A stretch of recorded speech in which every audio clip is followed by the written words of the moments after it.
दोस्तों संहिता निदान स्थान का फर्स्ट चैप्टर चल रहा है। लास्ट हमारा पिछली क्लास में हमने श्लोक नंबर 83 तक पढ़ लिया था। 84 से शुरू करेंगे।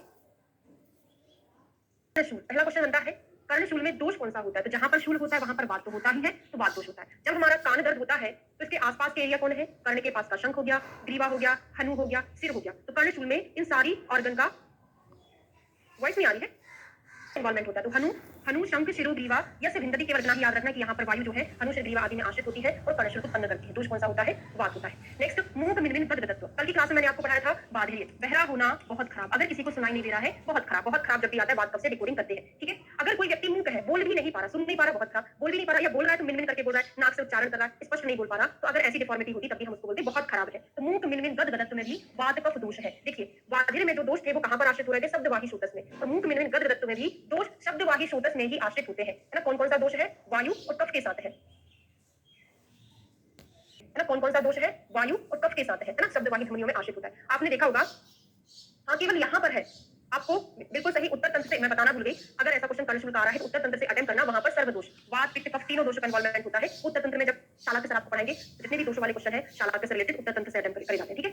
तो शब्दवाही शोतक में आपने देखा होगा कि कोई व्यक्ति अगर सुन नहीं पा रहा है तो बोल भी नहीं सकता। बहरा गूंगा एक साथ मिलता है। कोई व्यक्ति ऐसा बहुत कम देखा होगा कि सुनता है और बोल नहीं पा रहा, क्योंकि हम जो चीज सुनते हैं वही तो बोलते हैं ना। अगर वो नहीं सुन पा रहा तो बोलने की प्रॉब्लम होती है। तो दोनों में शब्दवाही शोतक का ही इन्वॉल्वमेंट होता है। शब्दवाही शोतक में मूक मिनिंग गलत होता है, कफ और बाधित में दोष होता है। आगे तो कुछ याद ही नहीं करता। अब आता है तूनी और प्रतितूनी। देखो तूनी मतलब जो होगा उसका अपोजिट क्या होगा? प्रतितूनी होगा।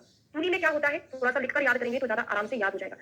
इसमें क्या होता है? तूनी में तेन जो होता है कहां से? मलाशय। मलाशय मतलब जहां पर मल का आश्रय है, पक्वाशय बोल सकते हो। और मूत्राशय। तेन जो है तूनी में कहां से उत्पन्न होता है? मलाशय मूत्राशय से उत्पन्न होता है। कहां जाता है? गुदा और उपस्थ तक जाता है। तो देखो मलाशय मूत्राशय ऊपर रहता है बॉडी में, उसके नीचे क्या रहता है? गुदा। बॉडी में ऊपर मतलब इधर नहीं, अगर पेल्विक एरिया की बात करें तो मलाशय मूत्राशय इंटेस्टाइन है, ब्लैडर है, उसके बाद थोड़ा नीचे चले जाओ, गुदा उपस्थ आ जाता है। तो ये तूनी इस डायरेक्शन में होता है। प्रतितूनी क्या होगा? प्रतितूनी इसका अपोजिट होता है। मतलब प्रतितूनी में जो पेन है गुदा उपस्थ से शुरू होता है, ऊपर की तरफ जाता है, लेकिन वहां पे टर्म मलाशय मूत्राशय नहीं दिया। वहां पे टर्म दिया है कि गुदा उपस्थ से शुरू होता है दर्द और पक्वाशय में जाता है। इसका मीनिंग ये हुआ, पक्वाशय मतलब मल का स्थान, मलाशय बोल सकते हैं, लेकिन संस्कृत में वहां पर पक्वाशय दिया हुआ है।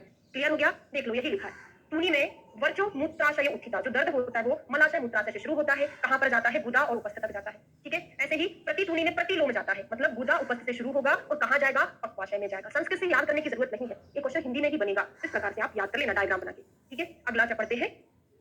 आद्यमान। एक आद्यमान पढ़ेंगे, एक प्रत्याद्यमान पढ़ेंगे। आद्यमान का मतलब क्या होता है कि हमारी जो अधा वायु है, अपान वायु, गुदा मार्ग से प्रवर्तन उसका नहीं हो पा रहा, तो अधा प्रतिहते वायु, अधा मार्ग में जो वायु है हट होकर ऊपर की ओर आ जाती तो आद्यमान हो गया। प्रत्याद्यमान इसका अपोजिट होगा। प्रत्याद्यमान अपोजिट तो नहीं, ये समझ सकते हैं कि जो आद्यमान था गुदा से शुरू उत्पन्न हुआ, अमाशय तक आया, और प्रत्याद्यमान अमा से शुरू होगा और यहाँ तक आ जाएगा, ये प्रत्याद्यमान है, ठीक है। वही है आद्यमान में क्या मिल रहा है? प्रकोपित अध्वो वायु के निरोध से भयंकर उत्पन्न हुआ आटोप गुड़गुड़ाहट शब्द, मतलब यहाँ पे आटोप मिलता है और रुजा मिलती है। तो आद्यमान में मतलब गैस बन रही है पेट में, तो गुड़गुड़ की आवाज आती है। क्यों उत्पन्न हुआ? क्योंकि वायु का निरोध हो गया। श्लोक याद करने की जरूरत ही नहीं, ठीक है। पेज नंबर, ये पेज नंबर है निदान स्थान का फर्स्ट चैप्टर चल रहा है, 305 नंबर है, 305। तो प्रकोपित वायु के निरोध से उत्पन्न आटोप सहित अत्यधिक पीड़ायुक्त फूले हुए उदर को आद्यमान कहते हैं। समझ आ गया? अच्छे से समझ आ गया? गुदा से वायु नहीं निकलेगी, ऊपर आ जाएगी तो पेट में गुड़गुड़ाहट होगी। प्रत्याद्यमान क्या होगा? अमाशय उत्थिता। प्रत्याद्यमान अमाशय से उत्पन्न होगा और कहां पर विमुक्त होगा? हृदय और पार्श्व में विमुक्त होगा। तो यहाँ पर लेकिन दोष दो है, कफ और वायु। वहां पर केवल वात के संदर्भ में अकेला बताया था, ठीक है। तो कफ और वायु के कारण, कफ व्याकुलित वायु के कारण आद्यमान विपत्ति अमाशय से प्रारंभ हो तथा पार्श्व हृदय में पीड़ा उत्पन्न करे, इसको हम उत्पन्न करे या ना करे, इसको हम क्या बोलते हैं? प्रत्याद्यमान बोलते हैं। देखिए आद्यमान कैसे उत्पन्न हुआ था? गुदा प्रदेश है, यहाँ से वायु ऊपर चली गई तो यहाँ पर उदर प्रदेश में आटोप कर दिया और शूल कर दिया, ठीक है। प्रत्याद्यमान ये आटोप जहां था ये अमाशय प्रदेश था, लेकिन वहां पे ऐसा उल्लेख नहीं किया। अमाशय से शुरू होता है और ये कहां पर शूल करता है? हमारे ये पार्श्व प्रदेश में, और कहां पर? हृदय प्रदेश में शूल करता है। प्रत्याद्यमान ज्यादा ऊपर पहुंच गया, ठीक है। अब अगला देखते हैं अष्ठीला और प्रत्यष्ठीला। अष्ठीला का जस्ट उल्टा प्रत्यष्ठीला। अष्ठीला मतलब क्या होता है? एक गांठ होती है ना। अष्ठीला वर्धनम एक प्रकार की ग्रंथि होती है जो बहिर्मार्ग अवरोधी, बाहरी मार्ग को अवरोधित कर देती है, लेकिन यहाँ पर स्पेसिफाई नहीं किया है कौन से मार्ग को अवरोधित करती है, ठीक है। तो अष्ठीला के समान होती है, ऊपर कोठी मुठी कुछ नहीं याद करना, केवल बहिर्मार्ग विरोधी याद करना। प्रत्यष्ठीला क्या होती है? प्रत्यष्ठीला वात विंड मूत्र का अवरोध करती है और ये जठर में त्रियक पड़ी रहती है, जठर में त्रियक रहती है। प्रत्यष्ठीला थोड़ी सी खतरनाक है ना। तो बात इसलिए जाना, यह ग्रंथि यदि पीड़ा कर हो, मतलब अगर ये रुजा युक्त हो, इसमें रुजा नहीं थी, क्या थी? केवल ग्रंथि थी जो बाहरी मार्ग को रोक रही थी। लेकिन प्रत्यष्ठीला कैसी है? पेनफुल है, साथ में वो बहिर्मार्ग थी ना, यदि तो वात विंड मूत्र अधो मार्ग से जो मल मूत्र का प्रवर्तन हो रहा था उसको रोक देती है, ठीक है। क्यों? क्योंकि ये हमारी उदर में त्रिछी उत्पन्न होती है जो गुदा के मार्ग को, मल के मार्ग को, मूत्र के मार्ग को अवरोधित कर देती है, ठीक है। ये चैप्टर हमारा कंप्लीट हुआ। सभी को ये समझ आ गया? तूनी क्या है? प्रतितूनी क्या है? आद्यमान क्या है? प्रत्याद्यमान क्या है? अष्ठीला, प्रत्यष्ठीला, ठीक है। समझ गए? अगले चैप्टर निदान स्थान का सेकंड चैप्टर अर्श निदान। पहला था वात व्याधि, सेकंड क्या था? क्या है? अर्श है। अर्श के बारे में बहुत अच्छी उपमा आती है, भागवत ने ही बोला है, भागवत ने ही बोला है, अरिवत प्राणान शरणाति तिर्षा। अरि मतलब होता है दुश्मन, जो दुश्मन की तरह दर्द दे वो कौन है? अर्श है। मतलब दुश्मन की तरह पेनफुल होता है, दुश्मन कितने खतरनाक होते हैं, तो अरि के समान, दुश्मन के समान जो पीड़ा पहुंचाता है उसको हम अर्श कहते हैं। ठीक है, अर्श में दोष पूछे जाते हैं, माधव हो चाहे चरक हो। चरक माधव ने ममता बोला है, ममता, मांस मेद और त्वचा, इन्हीं के अकॉर्डिंग आंसर लगता है, क्योंकि आता है सुश्रुत का हम भले ही माता पढ़ते हैं ना, मांस त्वचा पढ़ते हैं, लेकिन कहीं पर स्पष्ट नहीं लिखा, चाहे उनका चिकित्सा स्थान देख लो, निदान स्थान देख लो, स्पष्ट देखने को नहीं मिलता ना, तो यही आंसर विदाउट रेफरेंस पूछा जाता है हमेशा, तो यही आंसर जाता है, मांस मेद और त्वचा, मांस मेद और ताप और त्वचा। थोड़ा बहुत याद रख सकते हैं मैंने, लेकिन अधिकतर मारत मार याद कराया था, मारत मार, लेकिन अब इसको ऐसा मत याद करो, मुझे सुश्रुत में कहीं देखने को ही नहीं मिला। ठीक है, चलिए कितने प्रकार के होते हैं अर्श? सिंपल क्वेश्चन पूछा जा रहा है, आचार्य सुश्रुत के अकॉर्डिंग अटेम्प्ट 6 होते हैं। जब भी 6 बात आए, वात पित्त कफ सन्निपात ना आए ऐसा कोई नहीं सकता, सब में आता है, बहुत रेयर है कभी ना आता हो। वात पित्त कफ सन्निपात फिर 5 बार रखता जाएगा और यहाँ पर आगंतुज नहीं होता। यही क्वेश्चन एग्जाम में प्रीवियस ईयर में कई बार पूछा है कि कौन सा अर्श नहीं होता, आगंतुज नहीं होता, कौन सा होता है? सहज होता है। जब मैंने आपको सुश्रुत सूत्र स्थान 23 नंबर का चैप्टर व्याधि समुद्देशीय 24 व्याधि समुद्देशीय अध्याय पढ़ाया था, वहां पे हमने आदि बल प्रवृत्ति में 2 व्याधियां पढ़ी थी। आदि बल में कुष्ठ पढ़ा था और अर्श पढ़ा था। मतलब अर्श जो है आदि बल प्रवृत्ति मतलब सहज व्याधि होती है, अर्श सहज व्याधि है, आगंतुज नहीं होता है। ठीक है, अब चरक और बागभट 2 प्रकार के अर्श मानते हैं, चरक बागभट 2 प्रकार के, एक शुष्क अर्श होता है और एक श्रावी होता है। अष्टांग संग्रह जो है ये भी 2 प्रकार के मानते हैं, एक होता है सहज, एक होता है जन्मोत्तर कालज। जब हम पर्टिकुलर सब्जेक्ट पढ़ेंगे आएगा तो डिस्कस करेंगे, अभी केवल समझ के चलो, है ना। तो सहज और जन्मोत्तर कालज, सहज कब होता है? जब शुक्र शोणित का संयोग होता है तो सहज उत्पन्न होता है। जन्मोत्तर कालज पैदा होने के बाद अगर आपने ऐसा कुछ आहार विहार किया उससे होगा, जन्मोत्तर कालज कहलाएगा। ठीक है, अब शुष्क और श्रावी का दोष इन्वॉल्वमेंट पूछा जाता है, क्या होता है? तो कोड बनाकर याद करा देती हूँ। श्रावी मतलब लिक्विड, लिक्विड क्या रहता है हमारे शरीर में? रक्त रहता है और पित्त रहता है।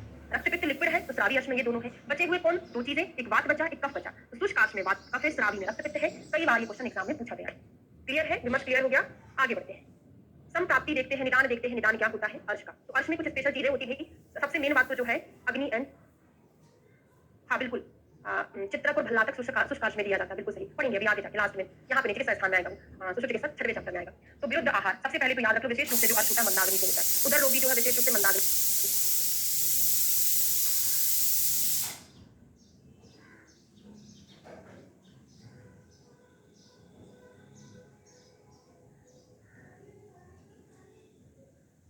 होता है। कंसेप्ट समझ लो, पूर्ण रूप याद करने में आसानी होगी। हमारे शरीर में मतलब कुछ की अग्नि कैसी हुई? मंद हुई। हमने जो भी आहार खाया वो नहीं पचेगा, नहीं पचेगा मतलब कम पचेगा, कम पचेगा मतलब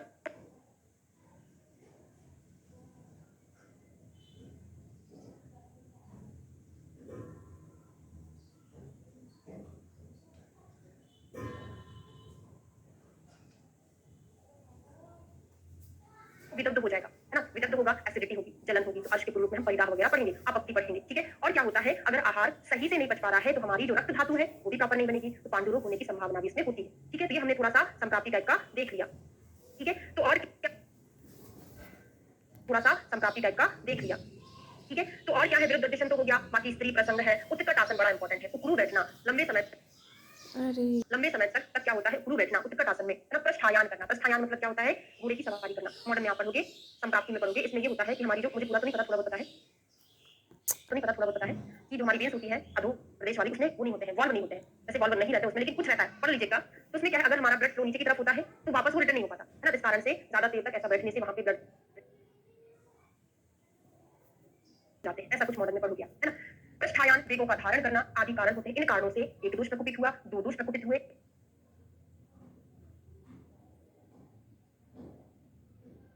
या 3 दोष प्रकोपित हुए और रक्त के साथ मिल जाते हैं। वात या वात पित्त या वात कफ पित्त रक्त के साथ मिलते हैं और रक्त के साथ मिलकर अधोमार्गी धमनियों में, उत्कट आसन कौन सा होता है? जो इंडियन टॉयलेट में बैठते हैं ना, वो उत्कट आसन रहता है। ठीक है, तो प्रधान धमनी का अनुसरण करके अधो मार्ग में जाते हैं। प्रधान धमनी का अनुसरण करेंगे, अधो मार्ग में जाएंगे। अधो मार्ग गुदा प्रदेश में क्या रहती है? गुदावलियां रहती है। उन गुदावलियों के मांस को प्रदूषित करेंगे, मांस को प्रदूषित करेंगे तो वहां पर अंकुर उत्पन्न हो जाते हैं। ठीक है, और ये अंकुर उत्पन्न विशेष रूप से मंदाग्नि का इन्वॉल्वमेंट आता है, और इन्हीं अंकुरों में अगर तृण, काष्ठ, लोष्ट, वस्त्र आदि का स्पर्श हो जाता है तो ये पेनफुल हो जाते हैं, है ना। अगर कोई शीतोदक ठंडे पानी से किसी ने स्पर्श किया, है ना, तो वहां पर ये चीज बढ़ जाती है। समझ गए? हिंदी पढ़ लो। विरुद्ध आहार से क्या हो रहा है? और आसन वासन लगाना, गुरु बैठना, घोड़े बैल की सवारी करना, आधारणी वेग को धारण करना, प्रकृति बात अकेले 2 3 सब मिलकर रक्त के साथ मिलते हैं, वहां से अनेक प्रकार से प्रशस्त होकर शरीर की प्रधान धमनियों का आश्रय लेते हैं, नीचे की तरफ जाते हैं, गुदावलियों की मांस को दूषित करते हैं, मांस अंकुर उत्पन्न करते हैं। ठीक है, विशेष रूप से मंदाग्नि से होता है तथा ये मांस अंकुर काष्ठ, पत्थर, ढीला वस्त्र इत्यादि की रगड़ से, शीतल जल के स्पर्श से पेनफुल हो जाता है। ठीक है, नहीं पता हमको? ठीक है, चलिए उत्कट आसन दिया हुआ है, डिटेल में पढ़ लीजिएगा। गुदा का वर्णन देखते हैं, है ना। गुदम आहु, गुदा का प्रमाण कितना होता है? अर्ध पंचांगुल। अर्ध पंचांगुल मतलब 4.5 अंगुल। आपसे पूछा जा रहा है संस्कृत से अटेम्प्ट करना, अर्ध पंचांगुल होता है। अब ये गुदा का प्रमाण है भी, अर्ध पंचांगुल है। अब इसमें 3 बलियां होती है, 3 बलियां होती है और तीनों बलियां एक दूसरे से 1.5 अंगुल के अंतर पर होती है। दूसरा क्वेश्चन बनेगा, कितनी बलियां होती है? 3 बलियां होती है। तीनों बलि एक दूसरे से 1.5 अंगुल, 1.5 मतलब 1.5 अंगुल की दूरी पर रहती है। अगर इनको तीनों को मैं ऐड कर दूं तो कितना हो जाएगा? 1.5 और 1.5 3 और 1.5 4.5 अंगुल हो जाना चाहिए था। ठीक है, 4.5 अंगुल हो जाना चाहिए था, लेकिन हम आगे जाके पढ़ेंगे 4 अंगुल लंबी होती है गुद बलियां। क्यों होती है? देखो, पहले हमने पढ़ा गुदा जो है अर्ध पंचांगुल, इसमें 3 बलियां होती है, तीनों एक दूसरे से 1.5 अंगुल के अंतर पर रहती है। अब क्वेश्चन पूछा जाता है इन बलियों का संयुक्त रूप से प्रमाण कितना होता है? 4 अंगुल होता है। कैसे? क्योंकि ये शंखावर्त होती है। शंखावर्त मतलब क्या होता है? एक दूसरे के ऊपर ये चढ़ी हुई रहती है, शंख के आवत रहते हैं एक दूसरे के ऊपर, तो आधा अंगुल उनके बीच में आत्मसात हो जाता है ना। तो गुदा बलियां जो है 4 अंगुल लंबी होती है, लेकिन एक दूसरे से 1.5 अंगुल के अंतर पर स्थित रहती है। ठीक है, उनका नाम क्या है? प्रवाहणी, विसर्जनी, संवरणी। प्रवेश याद करना, प्रवेश हमेशा प्रवेश हम बाहर से अंदर करते हैं। किसी घर में जाना है हमको तो प्रवेश हम कैसे करेंगे? अंदर से, सॉरी बाहर से अंदर करेंगे, लेकिन यहाँ पे अंदर से बाहर। इतना मत कॉम्प्लिकेटेड बनाओ, इतना याद कर लो। प्रवाहणी है सबसे अंदर वाली है, सबसे अंदर वाली प्रवाहणी, उसके बीच वाली विसर्जनी और संवरणी सबसे प्रथम वाली है, मतलब गुदा के पास वाली संवरणी है। कितना प्रमाण है? 4 अंगुल का। गुदा का कितना था? अर्ध पंचांगुल था। इनका आकार कैसा होता है? शंखावर्त के समान होता है। कलर कैसा होता है? गज तालु के समान, बहुत इंपॉर्टेंट है। हाथी का तालु कैसा रहता है? पूरा रेडिश रहता है, तो गज तालु के समान थोड़ी सी रेड दिखाई देती है। तो गुदा, अगर आपने पाइल्स का एग्जामिनेशन किया होगा, मतलब गुदा का एग्जामिनेशन किया होगा तो आपको पता होगा रेड कलर का दिखाई देता है, तो गज तालु के समान होता है। यहाँ से केवल 3 क्वेश्चन बनेंगे। फिर बनेंगे रोम प्रांत से, डायग्राम बना के याद करो, याद नहीं होगा, है ना। देखो क्या बोला है, ये हिप वाला रीजन है, ये गुदा प्रदेश है ना। तो यहाँ पे क्या होते हैं? रोम होते हैं, छोटे छोटे रोम होते हैं, पता नहीं किस आधार पर उन्होंने बोला, किस आधार पर उन्होंने बोला। देखो, गुदा थोड़ा अंदर टाइप से होता है। यहाँ पे अगर आपसे पूछा जाए कि रोम प्रांत से गुदा का डिस्टेंस कितना है, रोम प्रांत से गुदा का जो डिस्टेंस है वो होता है 1.5 यव। गुदोष्ट, रोम प्रांत, ये रोम प्रांत हो गए। इनसे गुदोष्ट कितनी ऊपर होता है? गुदोष्ट होता है 1.5 यव ऊपर होता है। फिर यहाँ पे कहीं पहली बलि, ये दूसरी, तीसरी। फिर पूछा जाता है गुदोष्ट से प्रथम बलि संवरणी। कौन? प्रथम बलि संवरणी कितनी डिस्टेंस पर होती है? 1 अंगुल डिस्टेंस पर होती है। ये चीज समझ में आ गई? क्लियर हो गया? हाँ, 2 लाइन से व्हाइट लाइन होती है, एक पेक्टिनेट लाइन होती है ना, पेक्टिनेट है शायद ना। तो एक व्हाइट लाइन होती है जो गुदा के पास होती है, पेक्टिनेट शायद उससे थोड़ी ऊपर होती है। नहीं समझ में आया? गुदा ऐसा होता है एकदम बाहर तो नहीं होता ना, हिप्स के थोड़ा बीच में होता है ना गुदा। तो यहाँ पे रोम रहते हैं, तो रोम प्रांत से गुदा कितने ऊपर होता है? रोम प्रांत से गुदोष्ट जो होता है, एनल का जो लिप्स होते हैं एनल के, वो 1.5 यव ऊपर होता है। फिर आपसे पूछा जाए जो गुदोष्ट होता है उससे पहली बलि का डिस्टेंस कितना होता है? वो 1 अंगुल होता है। संवरणी बलि है ना, संवरणी। ठीक है, क्लियर हो गया? तो देखो यहाँ वही लिखा था मैंने, इसलिए समझा दिया, आपको समझ आया। रोम प्रांतों से गुदोष्ट 1.5 ऊपर होता है और प्रथम वाली संवरणी जो है गुदोष्ट से 1 अंगुल ऊपर होती है। याद करने में तकलीफ होती है, इसलिए मैंने आपको वहां पर समझा दिया।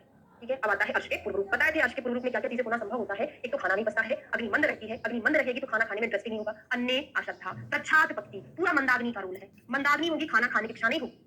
खा भी लिया तो प्रच्छाद पक्ति, बहुत कठिनाई से पकेगा, पकेगा तो विदा हो जाएगा, विदा होगा तो खट्टी डकारें आएंगी और परिदा होगा, है ना। कॉन्स्टिपेशन भी इसमें रहता है। क्यों रहता है? क्योंकि खाना अच्छे से नहीं पच रहा है, पचेगा नहीं तो रक्तम की ओर वो ढकेलेगा कैसे, है ना। तो स्तंभ है। अब जब परिदा होगा, अम्बिका के पास लगेगी, शक्ति सदन, आटोप वगैरह, पेट में गुड़गुड़ाहट रहेगी। कार्शियम उद्गार बाहुल्यम, बहुत इंपॉर्टेंट है, कार्शियम उद्गार बाहुल्यम। देखो, खाना जब नहीं पचता है तो क्या होता है? डकारें आती है ना, उद्गार बाहुल्यम। और खाना नहीं पचता तो आपके उत्तल धातु अच्छे से नहीं बन पाएंगी ना, तो यहाँ पर दुबला भी रहता है, काश रहेगा। आंत्रपुंजन और गुद परिकर्तनम, गुदा में परिकर्तन होता है और किन किन रोगों को होने की संभावना रहती है। तो अर्श के पूर्व रूप में किस किस की आशंका रहती है? पांडु, ग्रहणी और शोष, एनीमिया। अब इसको थोड़ा सा अब ऐसे कोरिलेट कर लो, रसरक्ताली धातु नहीं बन पा रही है, व्यक्ति दुबला रहेगा, पांडु हो जाएगा। और ग्रहणी हो तो शोष होने की संभावना भी रहेगी। क्यों? पांडु हो रहा है मतलब एक धातु, रक्त की कमी हो रही होगी, बाकी सारी धातु कम बने तो उससे ही शोष हो जाएगा, तो पांडु शोष। और यहाँ पर ग्रहणी और बाकी और रोग भी होने की संभावना होती है। काश, श्वास, बलहानि, धर्मसंध्या इसमें मिलेगा। ठीक है, ये हो गया अर्श का पूर्व रूप। अब आता है अर्श के लक्षण। गलत दिया हिंदी में, गलत है ना, पांडु रोग, ग्रहणी दोष और शोष है वो। अब अर्श में देखते हैं सबसे पहला वातज अर्श। तो वातज अर्श जो होता है वो दिखने में कैसा दिखता है? तो कलर तो उसका पूरा वातका जैसा रहेगा, सूखा साखा सा रहेगा, ज्यादा मोटा नहीं दिखेगा, वो पाइल्स हमको नॉर्मल दिखेगा। ठीक है, इसका कलर शुष्क रहेगा, थोड़ा सा अरुण कलर का रहेगा, क्योंकि वात दोष है। विषम मध्यानि, सारी विषमता रहेगी उसमें, है ना, एकदम एक जैसा नहीं रहेगा, कहीं ऐसा आड़ा टेढ़ा भी रहेगा। तो विषमता हमेशा वात के कारण होती है। फिर कोड बना लो, और कैसा कैसा दिखता है ये अर्श। तो एक कोड है, नानी तू कद में छोटी है, नानी तू कद में छोटी है। इससे मुकुल से, नानी, नानी से हो जाएगा नाड़ी, तू से हो जाएगा तुंगी केली, कद से हो जाएगा कदम, छोटी से हो जाएगा सूची, सूची बड़ी छोटी सी रहती है ना, तो सूची।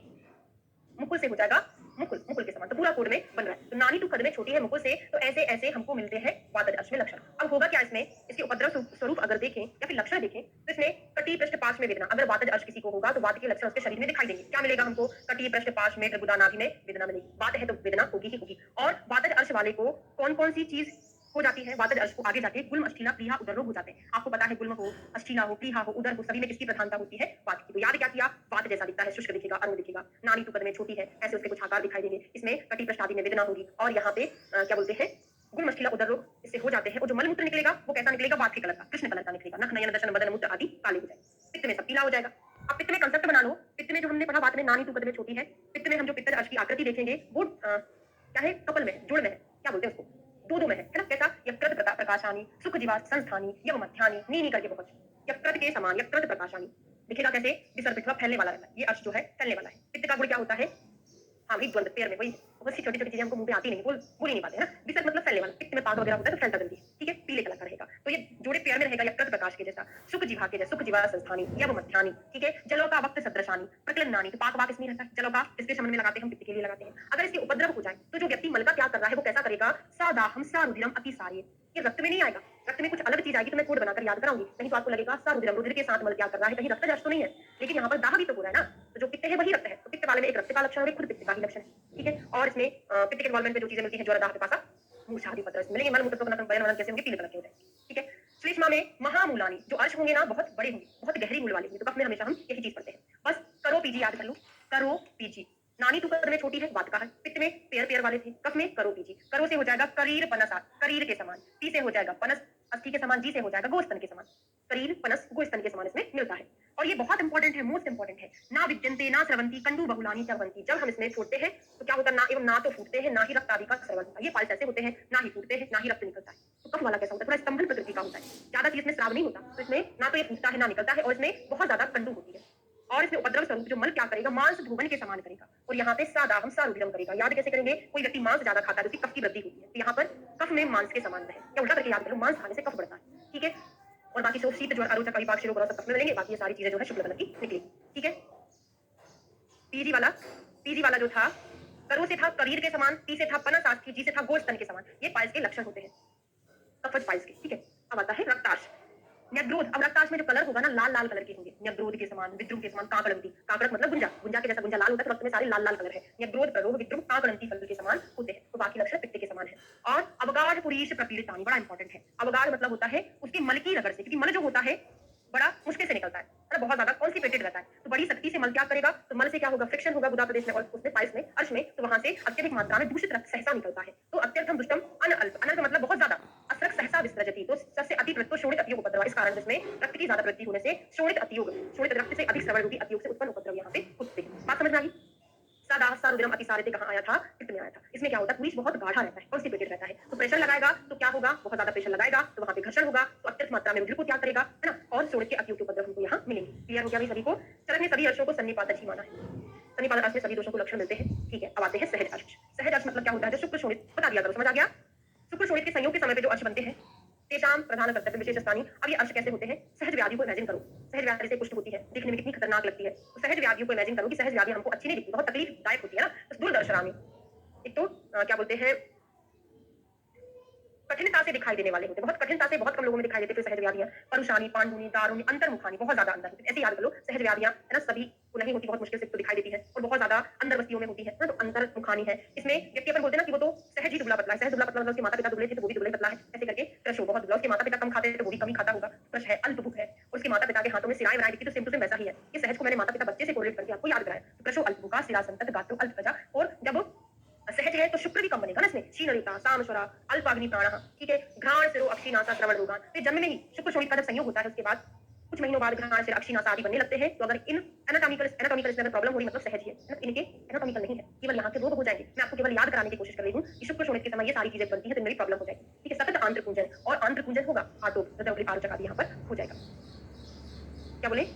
करीर तो कफज अर्श, योनि अर्श, और करीर नहीं योनि अर्श। अब देखते हैं ना, अभी देख रहे हैं आ रहा है कि नहीं आ रहा, मुझे एक साल पहले पढ़ाया था, याद नहीं है ना, अगर आएगा तो देखते हैं, ठीक है। चलो सहज अर्श कंप्लीट हो गया है, अब आते हैं, हाँ, अब यहाँ पे जो अर्श बाहबली मतलब संवरणी में होता है ना, नामक दो पेशे बनी है, बली या मध्यम बली में होता है, उनका चिकित्सा करना चाहिए। जो अंतर बली में होता है उनकी चिकित्सा असाध्य है। मतलब 3 बली है, प्रवाहणी, विसर्जनी और संवरणी। तो प्रवाहणी जो है वो अचिकित्स्य है। मैं यहाँ पे साध्य साध्यता की बात नहीं कर रही हूँ, चिकित्स्य अचिकित्स्य की बात कर रही थी। यहाँ पे अचिकित्स्य मतलब चिकित्सा नहीं करना है, और ये कैसी होती है? चिकित्स्य होती है, मतलब इनकी चिकित्सा कर सकते हैं। अगर हम अब साध्य साध्यता की बात करें, साध्य साधता की बात करेंगे तो यहाँ पर जो प्रवाहनी में होगा वो कैसा होता है, असाध्य होता है। प्रवाहनी नामक बलि में होने वाला जो है ये प्रवाहनी का असाध्य होगा।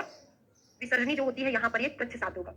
याप नहीं है, ध्यान रखिएगा, याप नहीं है, कृच्छ साध्य है और संवरणी में जो होगा साध्य है। चिकित्सीय सॉरी अचिकित्सीय, चिकित्सीय साध्य साधता में ये असाध्य होगा, बाकी कृच्छ साध्य होगा, ये साध्य होगा। ये चीज आपको समझ में आ गई?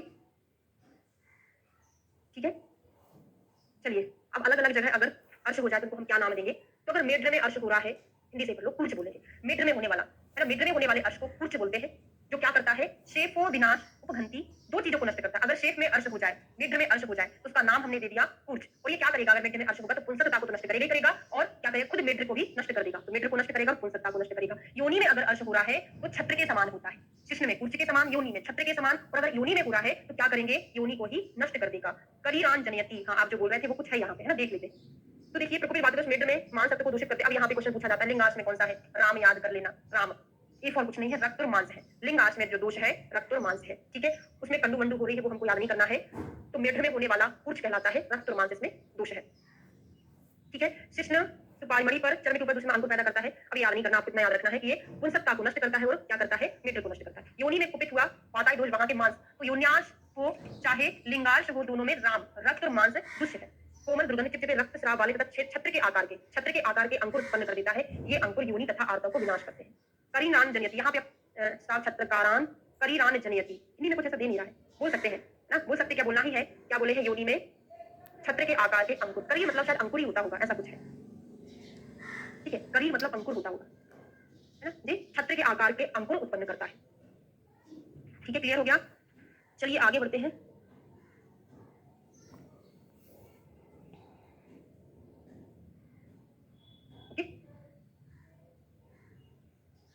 हाँ ड्रग भी होती है, ठीक है, चलो। अब नाभि में उत्पन्न होने वाले को क्या बोलते हैं, नाभि में उत्पन्न होने वाले को गंडूपद के आकार, करी मतलब वही अंकुर है, अंकुर ही बोला इसको, ठीक है। चर्म कील पढ़ते हैं तो नाभि में होने वाला गंडूपद के जैसा होता है। ये क्वेश्चन सारे पूछे गए हैं। चर्म कील क्या होता है, कौन सा दोष होता है, तो व्यान वायु कफ रहता है। केवल एक ही चीज याद करना है, चर्म कील में व्यान वायु कफ। देखो कील है तो कफ तो होगा, चर्म हमारे सारे शरीर में है, चर्म सारे शरीर में कौन सी वायु होती है, व्यान वायु। तो व्यान वायु सारे शरीर में जा जाकर कफ के साथ मिलकर कील बना देती है। त्वचा के बाहर प्रदेश में कील के समान अर्श उत्पन्न करता है, उसको हम चर्म कील बोलते हैं। और कुछ वैद्य मेढ नाभि नासादी स्थान उत्पन्न अर्श के लक्षण है, वही विस्तार से कई वर्ष के अनुसार, ठीक है। द्वंद्व दर्श क्या होंगे, द्वंद्व लक्षण इसमें मिलेंगे। कितने प्रकार के होते हैं, 6 प्रकार के यहाँ पे लिखा हुआ है। द्वंद्व कितने हैं, 6 प्रकार के हैं। क्या बोले, प्रवाहनी असाध्य है, विसर्जनी कृच्छ साध्य है, संवरणी जो है साध्य है, ठीक है। अब यहाँ पे साध्य साध्य जो मैंने अभी आपको पढ़ाई थी, तो जो अष्टदोष युक्त हो किंतु दोषों के लक्षण अल्प या तीव्र ना हो, याप। अब यहाँ पे हम जो चीज पढ़ने जा रहे हैं कुछ याद, बहुत इंपॉर्टेंट टॉपिक है भाई, ध्यान से सुनना। जो तीनों दोषों से युक्त है, कंडीशन दे दी तीनों दोष है, लेकिन सारे लक्षण प्रेजेंट नहीं है। दोषों के लक्षण कैसे है, अल्प है, तीव्र नहीं है, तो ऐसे अर्श क्या होते हैं, याप होते हैं। क्लियर हो गया। अब जो अर्श दो दोषों वाले हैं, दो दोषों से उत्पन्न है, गुदा नलिका की द्वितीय विसर्जनी बलि में होते हैं तथा 1 वर्ष से अधिक पुराने हो गए हैं, वो कैसे कहलाते हैं, कृच्छ साध्य कहलाते हैं। तो कृच्छ साध्य की कंडीशन क्या है, कृच्छ साध्य की देखो हम 3 चीजें पढ़ने वाले हैं, एक कृच्छ साध्य है, एक याप्य है, एक असाध्य है। यहाँ पे हम साध्य नहीं पढ़ रहे हैं। तो याप्य के लिए उन्होंने तीनों दोष दे दिए, लेकिन वहां पे लक्षण जो है कम है ना। याप्य के लिए तीनों दोष युक्त तो है, लेकिन लक्षण कैसे है, कम है। अब कृच्छ साध्य के लिए बोल दिए कि यहाँ पर 2 दोष है ना, कोई भी 2 दोष है, ठीक है। और क्या दे दिए, दूसरी बलि में दोष भी 2 है, बलि भी 2 है, बलि भी दूसरी द्वितीय बलि, प्रवाहनी विसर्जनी, कौन सी बलि में हो जाए, विसर्जनी बलि। तो हमने भी पढ़ा था विसर्जनी बलि में होने वाला अर्श कैसा था, कृच्छ साध्य था। दोष भी 2 है, बलिया भी दूसरी है, विसर्जनी, और 1 वर्ष से ज्यादा पुराना। तो कल की क्लास में पढ़ा था ना, 1 वर्ष पुराना अर्श कृच्छ साध्य है, 1 वर्ष पुराना अर्श कृच्छ साध्य है। असाध्य की कंडीशन देखते हैं। असाध्य की कंडीशन में क्या है, तीनों दोष युक्त हो और सहज अर्श, तीनों दोष युक्त है, सहज अर्श है, वो असाध्य है। तीनों दोष है, सहज है, या फिर आभ्यंतर बलि प्रवाहनी में उपस्थित है, ठीक है। तो ये कैसा होता है, असाध्य होता है, ठीक है। ये चीज आपको समझ आ गई सभी को। याप में तीनों दोष लेकिन लक्षण कम है, यहाँ तीनों दोष लक्षण सारे प्रेजेंट रहेंगे, सहज हो, प्रवाहनी में हो जाए। कृच्छ साध्य में हमने क्या पढ़ा था, 2 है, द्वितीय बलि में हो जाए, विसर्जनी में 1 वर्ष पुराना, ऐसा होता है कृच्छ साध्य होता है। सब कुछ क्लियर ना।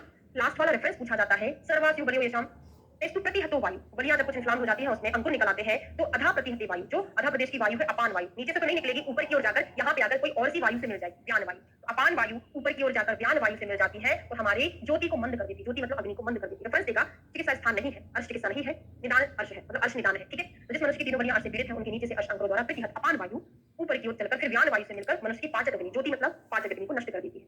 तो ये हमारा चैप्टर कंप्लीट हुआ। किसी को कोई परेशानी, सब कुछ क्लियर। क्या क्या पढ़ा हमने इसमें, अर्श के भेद पढ़ लिए, किस कारण से हो रहा था, गुदा का प्रमाण देख लिया, बुध बलियों का अंतर देख लिया, उनका प्रमाण देखा, है ना। प्रवाहनी विसर्जनी संवरणी में अर्श होने वाले हैं तो किस प्रकार से साध्य साधता होगी, सबके हमने वर्ण देख लिए। नानी पुत्र में छोटी है, मुकुल से करोपीजी हो गया, पित्त में द्वंद्व हो गया, ठीक है। शिश्न में, योनि में, नाभि में किस प्रकार का अर्श होता है, वो साध्य साधता, लास्ट में अपान और व्यान वायु, ठीक है। चलिए अगला चैप्टर शुरू करते हैं, अश्मरी निदान।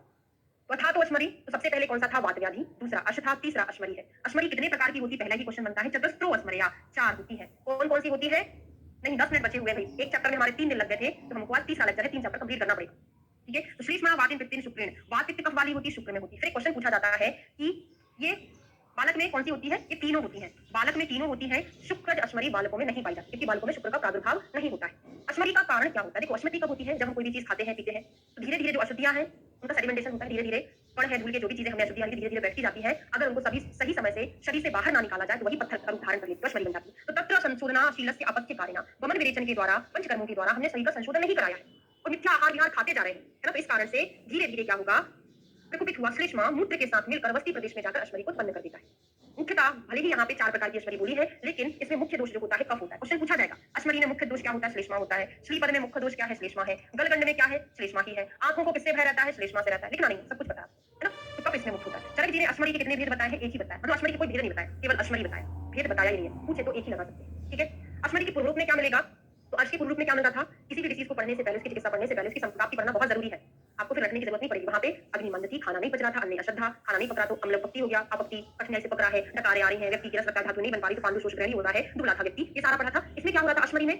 अगर कोई ब्लैडर में या फिर जो यूरेटर है वहां पर छोटा सा पत्थर फंसने वाला है, तो वहां पे थोड़ा थोड़ा सेडिमेंटेशन अभी हो चुका है, तो क्या होगा? वहां पे थोड़ी थोड़ी वेदना होना शुरू हो जाएगी, तो बस्ती में पीड़ा होगी, आरोचक हो जाएगा, मूत्र त्यागने में कठिनाई शुरू हो जाएगी, क्योंकि अभी छोटा सा पत्थर है, बाद में बड़ा बनने वाला है। और कहा बस्ती शिरो मुश्क शेफ शाम वेदना, तो आपको कंफ्यूजन ही नहीं होगा कि अर्श का है कि अश्मरी का। बताए तो हम, अश्मरी अधिकतर कहां बनती है? ब्लैडर यूरेटर में बनती है ना, वही बनती है ना, किडनी से भी होती है, लेकिन सबसे ज्यादा यहाँ पर होती है, तो वही के लक्षण मिलेंगे। बस्ती से मूत्र, मुश्क से शेफ से बाहर, सॉरी मुश्क से नहीं, शेफ से बाहर जाएगा तो वहां वेदना है। कच्छाव साधु ज्वर मिलता है, बहुत इंपॉर्टेंट है, अश्मरी के पूर्व रूप में ज्वर मिलता है, ठीक है। कच्छाव साधु वस्ती गंधित्व, मूत्र में बकरे के जैसी गंध आती है, लक्षण है कि पूर्व रूप है, ऐसा क्वेश्चन पूछा जाता है। हाँ, तो ये पूर्व रूप है, कैसे याद रहेगा?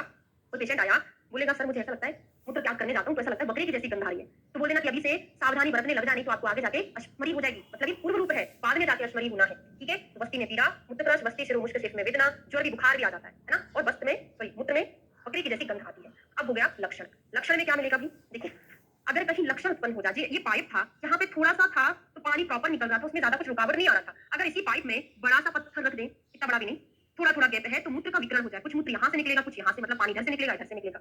अब यहाँ पे जो है घर्षण होगा इस पत्थर का, इस मूत्र शोतस में, तो यहाँ से मूत्र के साथ रक्त भी तो निकलेगा ना, ये सारे लक्षण यहाँ पर हमको मिलेंगे। तो देखो, नाभि वस्ती सेवनी मेह में क्या होगा? बहुत ज्यादा वेदना, महती वेदना, लक्षण ही उत्पन्न हो गया। यहाँ पे ऐसा ज्यादा वेदना थोड़ी आती, बहुत ज्यादा वेदना हो जाए ना तो लक्षण है। मूत्र धारासन, कभी कभी तो पूरा पत्थर हो गया तो मूत्र ही नहीं निकल रहा, कभी निकल रहा है तो रुधिर के साथ निकल रहा है तो आधी धारा इधर आधी धारा इधर, मतलब मूत्र विकरण के रूप में निकल रहा है, और गोमेदक के समान उसका वर्ण रहेगा। एक लक्षण, बकरी कहाँ पढ़ा? पूर्व रूप में, गाय कहाँ पढ़ा? रूप में, तो गोमेदक, गोमेद मणि होती, लेकिन हमने तो गो से गाय पढ़ा दिया, है ना, इसके समान उसमें कलर मिलेगा। और अगर कोई व्यक्ति बहुत दौड़ रहा है ना, प्लवन कर रहा है, जानवरों के ऊपर बैठ के सवारी कर रहा है, तो उस टाइम पे ये वेदना बढ़ जाएगी, क्योंकि आपके अंदर एक पत्थर है, इन सब चीज पे सवारी करोगे, इधर उधर पत्थर फंस जाएगा तो वेदना बढ़ जाएगी, ठीक है। क्लियर हो गया?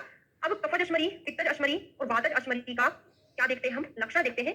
कई बार एग्जाम में पूछा है, माधव का भी, बाघभट्ट का, सुश्रुत का, सभी का पढ़ लेते हैं।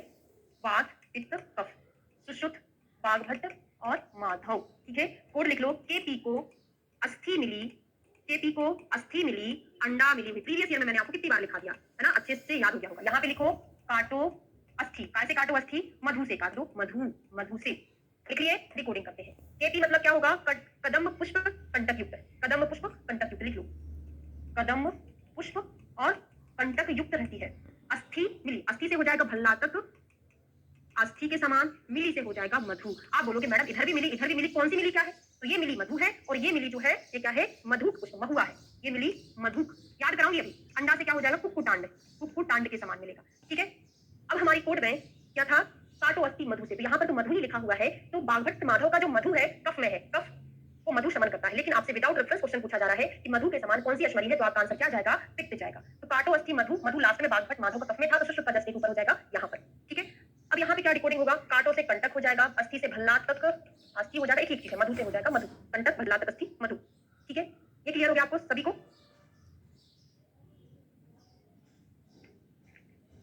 सब कुछ क्लियर ना? ठीक है, आगे बढ़ जाए। अब यहाँ पे दोषों के बारे में बताया जा रहा थी, मतलब दोषों के बारे में क्या, चिकित्सा के, चिकित्सा यहाँ नहीं पढ़ेंगे, आगे जाके पढ़ेंगे, ठीक है। आगे पहले श्लोक पर आते हैं।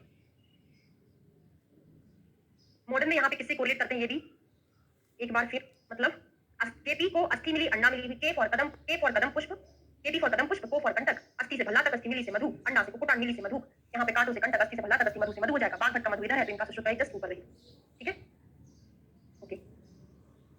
अब क्या बोल रहे हैं?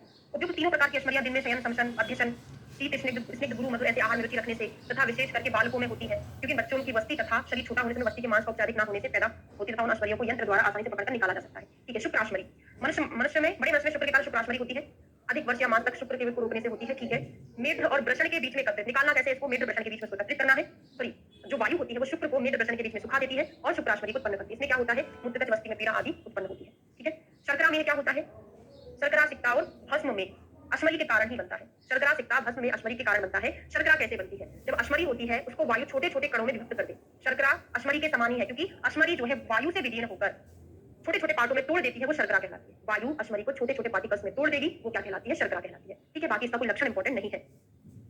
अब वस्ती का वर्णन, रेफरेंस पूछा जाता है, आचार्य सुश्रुत ने वस्ती का वर्णन कहां पर किया है, अश्मरी निदान में किया है। कैसी होती है ये वस्ती, नाभि पृष्ठकटी मुस्कुदा वंशण से एक द्वार वाली वस्ती कैसी होती है, एक द्वार वाली होती है। उसकी त्वचा कैसी होती है, तनु होती है, तनु तपो, है ना। मध्य वस्तिर अधोमुख, जो वस्ती होती है उसका मुख कैसा होता है, अधोमुख होता है। पूरा पढ़ के समझ में आता है, एक द्वार है, त्वचा तनु है, उसका मुख जो होता है अधोमार्ग की तरफ होता है। ठीक है, अलावु एवं रूपे, अलावु के जैसा दिख रहा है और ये सिरा स्नायु आदि से ढका हुआ है। ठीक है, एक संबंध में गुदास्थि विवस्था, वो जो ब्लैडर होता है वस्ती होता है वो गुदास्थि के बीच में स्थित होता है।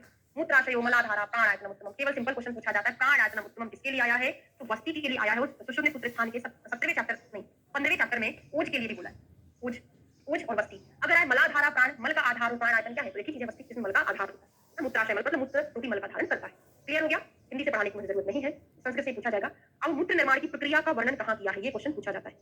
मूत्र निर्माण पक्वाशय गतास्तत्र, तो आयुर्वेद के अनुसार आपको लेकिन यही लगाना है, मूत्र उत्पत्ति अमाशय पक्वाशय में होती है, क्योंकि आगे जाके यहाँ पर पक्वाशय दिया है, यहाँ पर अमाशय दिया है, तो दोनों चीज को मिलाकर ये क्वेश्चन का आंसर तैयार होता है। तो पक्वाशय गतास्तत्र नाट्य मूत्र वाहस हुआ, पक्वाशय में स्थित जो मूत्र वाहस है ये सदा आगे जाके वस्ती को पूरित करती रहती है।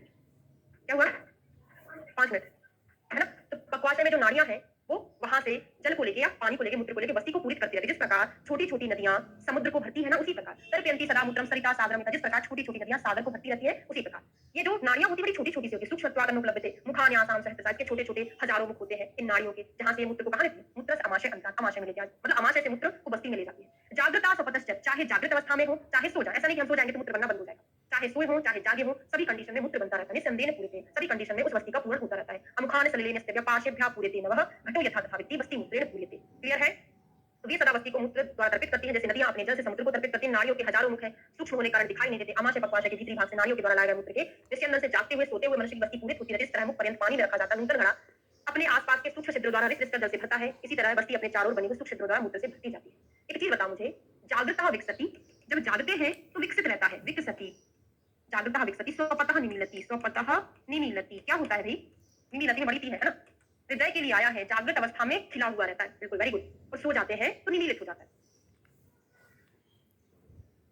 24 नंबर का है श्लोक, जिस तरह मूत्रवस्ती में प्रवेश करता है उसी तरह वात पित्त कफ भी प्रविष्ट होकर उपस्नेह या तलछट मतलब उपस्नेह से अश्मरियों उत्पन्न करते हैं। जिस प्रकार मूत्रवस्ती में प्रवेश करता रहता है ना, उसी प्रकार वात पित्त कफ वस्ती में प्रवेश करते हैं और अपने उपस्नेह से क्या बनाते हैं, अश्मरी बनाते हैं। ठीक है, जिस प्रकार एक उपमा दी है, जिस प्रकार नए घड़े में अति स्वच्छ पानी भरने पर कुछ समय के पश्चात उसके नीचे कुछ जम जाता है ना, ऐसे आप कितने शुद्ध पानी पी लो लेकिन धीरे धीरे कितने शुद्ध खाना खा लो, धीरे धीरे उनकी अशुद्धियां जमती जाती है। तो नए घड़े में अति स्वच्छ पानी भरने पर कुछ समय के पश्चात में कीचड़ भर जाता है ना, वैसे ही वस्ती में स्वच्छ मूत्र में कुछ काल के पश्चात अश्मरी पैदा हो जाती है। अब यहाँ पे फिर उपमा दी है, जो बरसात में ओले गिरते हैं ना, वो कैसे बनते हैं। तो जिस प्रकार हवा, वायु और विद्युत की अग्नि, जो बिजली चमकती हो, जिस प्रकार हवा और विद्युत की अग्नि, आकाश में जो पानी गिर रहा है वो जल उसको ओले बना देती है ना, हवा है अग्नि है, पानी को मिलकर ओले बना देती है। उसी प्रकार हमारी वायु पित्त रूपी अग्नि मूत्र के साथ मिलकर कफ को बांधकर अश्मरी बना देती है। उपमा इंपॉर्टेंट है।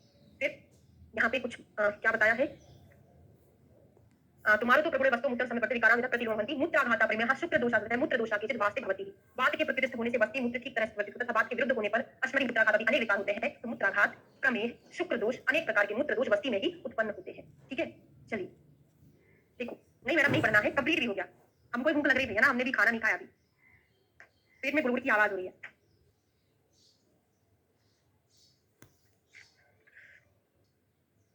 चतुर्थो अध्याय भगंदर, सबसे पहले हमने कौन सा चैप्टर पढ़ा था, निदान स्थान सुश्रुत का वातयादि, दूसरा हमने पढ़ा अर्श, तीसरा अश्मरी, चौथा है भगंदर। अर्श के साथ ही भगंदर नहीं है कि अर्श हो गया उसके बाद भगंदर है, अर्श के बीच में अश्मरी, उसके बाद चौथे नंबर का है भगंदर। तो पहला भी क्वेश्चन बनता है, आचार्य सुश्रुत ने कितने प्रकार के भगंदर बताए हैं, तो आचार्य सुश्रुत के भगंदर होते हैं 5। कौन कौन से होते हैं यहाँ से पढ़ लेते हैं। तो आचार्य सुश्रुत के भगंदर 5 है, आचार्य बागभट्ट के भगंदर कितने हैं, 8 है, मतलब 5 तो जो सुश्रुत ने बताए हैं सेम टू सेम वही होंगे, 3 और एक्स्ट्रा है। ये 3 का क्वेश्चन बहुत ज्यादा पूछा जाता है, दोषों का इन्वॉल्वमेंट पूछा जाता है। तो आचार्य सुश्रुत के अनुसार 5 कौन कौन से हैं? वातज, पित्तज, कफज, सन्निपातज, आगंतुज। यहाँ पे रक्तज नहीं है, वातज, पित्तज, कफज, सन्निपातज और लास्ट में क्या है? आगंतुज। आगंतुज के फिर कई नाम है। आगंतुज को उन्मार्गी भी बोलते हैं, आगंतुज को छतज भी बोलते हैं, है ना? तो आगंतुज, उन्मार्गी भगंदर, छतज भगंदर। ठीक है, अब यहाँ पे दोष का इन्वॉल्वमेंट पूछा जाता है। तो शतकोनक, उष्टगिरी, परिश्रावी, शंभु, कावत, उन्मार्गी। तो शतकोनक में वात है, उष्टगिरीवा में पित्त है, परिश्राव में कफ है, सन्निपात शंभु के याद करा देती हूँ कोड बना के। तो देखो बातें हम करते हैं, 100 बातें करते हैं। शत मतलब होता है 100, बहुत सारी बातें करते हैं। तो शतकोनक वात है, उष्टगिरीवा पित्त।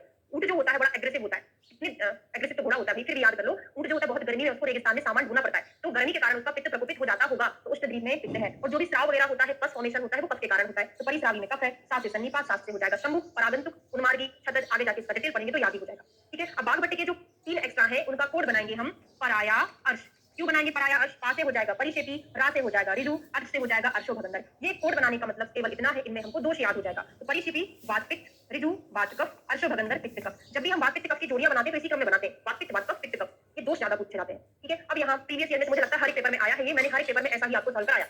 आगंतुज ओपनिंग इन अदर विसराज। परिशेपी देखते हैं, परिशेपी कैसा रहता है? हॉर्स शू शेप रहता है, ये भी पूछा जाता है। परिशेपी बागभट्ट ने जो बताया एक्चुअल में आकार कैसा होता है? हॉर्स शू शेप होता है। मुझे कोई बताएगा हॉर्स शू एक जगह पर पढ़ते हो आप कहीं, जब किसी का एग्जामिनेशन करते हो हॉर्स शू पढ़ते, बताएगा कोई? ऋजु मतलब होता है सीधा, स्ट्रेट, और अर्शो भगंदर मतलब अर्श के साथ भगंदर भी प्रेजेंट है, पाइस में फिस्टुला। अगर आपसे क्वेश्चन पूछा जा रहा है कि अर्शो भगंदर है, तो वहां पे सबसे पहले आप किसकी चिकित्सा करोगे? तो पहले हम अर्श का ट्रीटमेंट करेंगे, पाइस का, उसके बाद फिस्टुला का। Very good. जलापानी नहीं पढ़ते। हार्श शू डलनेस एसाइटिस के पेशेंट में जब हम एग्जामिनेशन करते हैं ना, फ्लूइड फिल चेक करते हैं, तो क्या होता है जब वो कैसा है, मतलब उसमें क्वांटिटी बहुत ज्यादा है, फ्लूइड की क्वांटिटी बहुत ज्यादा है, तो जब हम फ्लूइड फिल एग्जामिनेशन करते हैं तो वहां पे हमको हॉर्स शू शेप डलनेस मिलती है। मतलब ये इस टाइप से पानी उसका जो अंदर भरा हुआ है वो फिल हमको दिखता है। हॉर्स शू शेप डलनेस उसको बोलते हैं। एसाइटिस के पेशेंट में एडवांस स्टेज ऑफ एसाइटिस उसमें मिलता है। ठीक है, तो सुसंहिता चिकित्सा स्थान में ही हम भगंदर के 2 भेद और पढ़ेंगे, एक पराचीन होगा, एक अर्वाचीन होगा। पराचीन को ही हम बहिर्मुख, अर्वाचीन आ से अर्वाची, आ से अंतर्मुख याद कर लेना, ब्लाइंड और ब्लाइंड इंटरनल होता है। अब भगंदर को भगंदर क्यों बोला जाता है? तो पहला क्वेश्चन क्या बनेगा? भेद। सुश्रुत ने 5, बागभट्ट ने 8, कौन से एक्स्ट्रा? पराया अर्श, उसमें दोष क्या होता है? सुश्रुत के दोष क्या होते हैं? 5 से 8 10 क्वेश्चन वहां से बन गए आपके। दूसरा, इसको भगंदर क्यों बोलते हैं? क्योंकि इसमें भग में धारण भी होता है, तो 3 स्थान में होता है। स्थान के नाम याद रखेंगे, भग, गुद और वस्ती। भग प्रदेश, गुदा प्रदेश, वस्ती प्रदेश, इनमें धारण होने के कारण इसको भगंदर कहते हैं। अब देखो जब पेशेंट आता है एग्जामिनेशन हम उसका करते हैं, वो बोलता है कि थोड़ा सा बैक पर एक थोड़ी सी फुंसी हो गई है, तो हम उसको क्या करते हैं? पहले चेक करते हैं नॉर्मल है या उसमें पस निकल रहा है ना? हम चेक करके देखते हैं, उसको थोड़ा दबा के देखते हैं, उसमें से अगर पस निकल रहा है तो फिर हम पस भी कैसा निकल रहा है, थोड़ा सा निकला बंद, उसको थोड़ा सा बटन को दबा के देखेंगे। अगर पस ज्यादा निकल रहा है फिर हम उसकी प्रोबिंग करते हैं ना, प्रेशर गर्म करते हैं, फिर हम उसमें फिस्टुला की ओपनिंग देखते हैं, ये फिस्टुला कहां ओपन है, इसकी ओपनिंग कहां तक है। ठीक है, तो अपक्व पीलिका, अगर वो पकी नहीं है तो केवल पीलिका कहलाएगी। अगर वो पक जाती है मतलब उसने अपना नाड़ी बना लिया है, तो भगंदर कहलाती है। जब तक अपक्व रहती तो पीलिका, पकने के बाद भगंदर का रूप धारण कर लेती।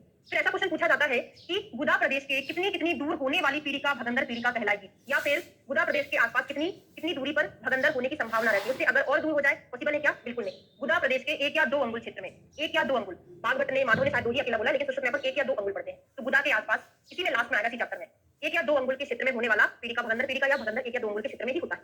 पूर्व रूप बहुत इंपॉर्टेंट है। क्या पूर्व रूप होता है भगंदर का? भगंदर कहां होता है भाई? कटक वाले रीजन में होता है, कटी प्रदेश में होता है, तो वही वेदना होगी। क्या? कटी कपाल वेदना। कटी कपाल नहीं है, कटी की जो कपालास्थियां हैं, फ्लैट बोन है, वहां पर वेदना होगी। तो भगंदर होता है जो उसमें से पस निकलता है, उसमें खुजली बहुत ज्यादा होती है, तो उसके पहले ही होने लगेगी पीलिका में, तो कंडू होगा, दा होगा, वहां पे शोफ हो जाएगा, है ना? तो ये भगंदर के पूर्व रूप है। कटी कपाल वेदना, कंडो दाहो, सोपश शिलिंगानी भवंती, बुध से भवंती। ठीक है, समझ आ गया? याद हो रहा है कि नहीं हो रहा? जहां पर पीलिका भगंदर होने वाला है वहां पे कंडू होगी, वहां पे थोड़ा सा स्वेलिंग हो जाएगा, वहां पे जलन होगा। इस तरीके से पढ़ के याद करना है। उन्माद अर्दित का क्या पूर्व रूप बताई थी मैं आपको?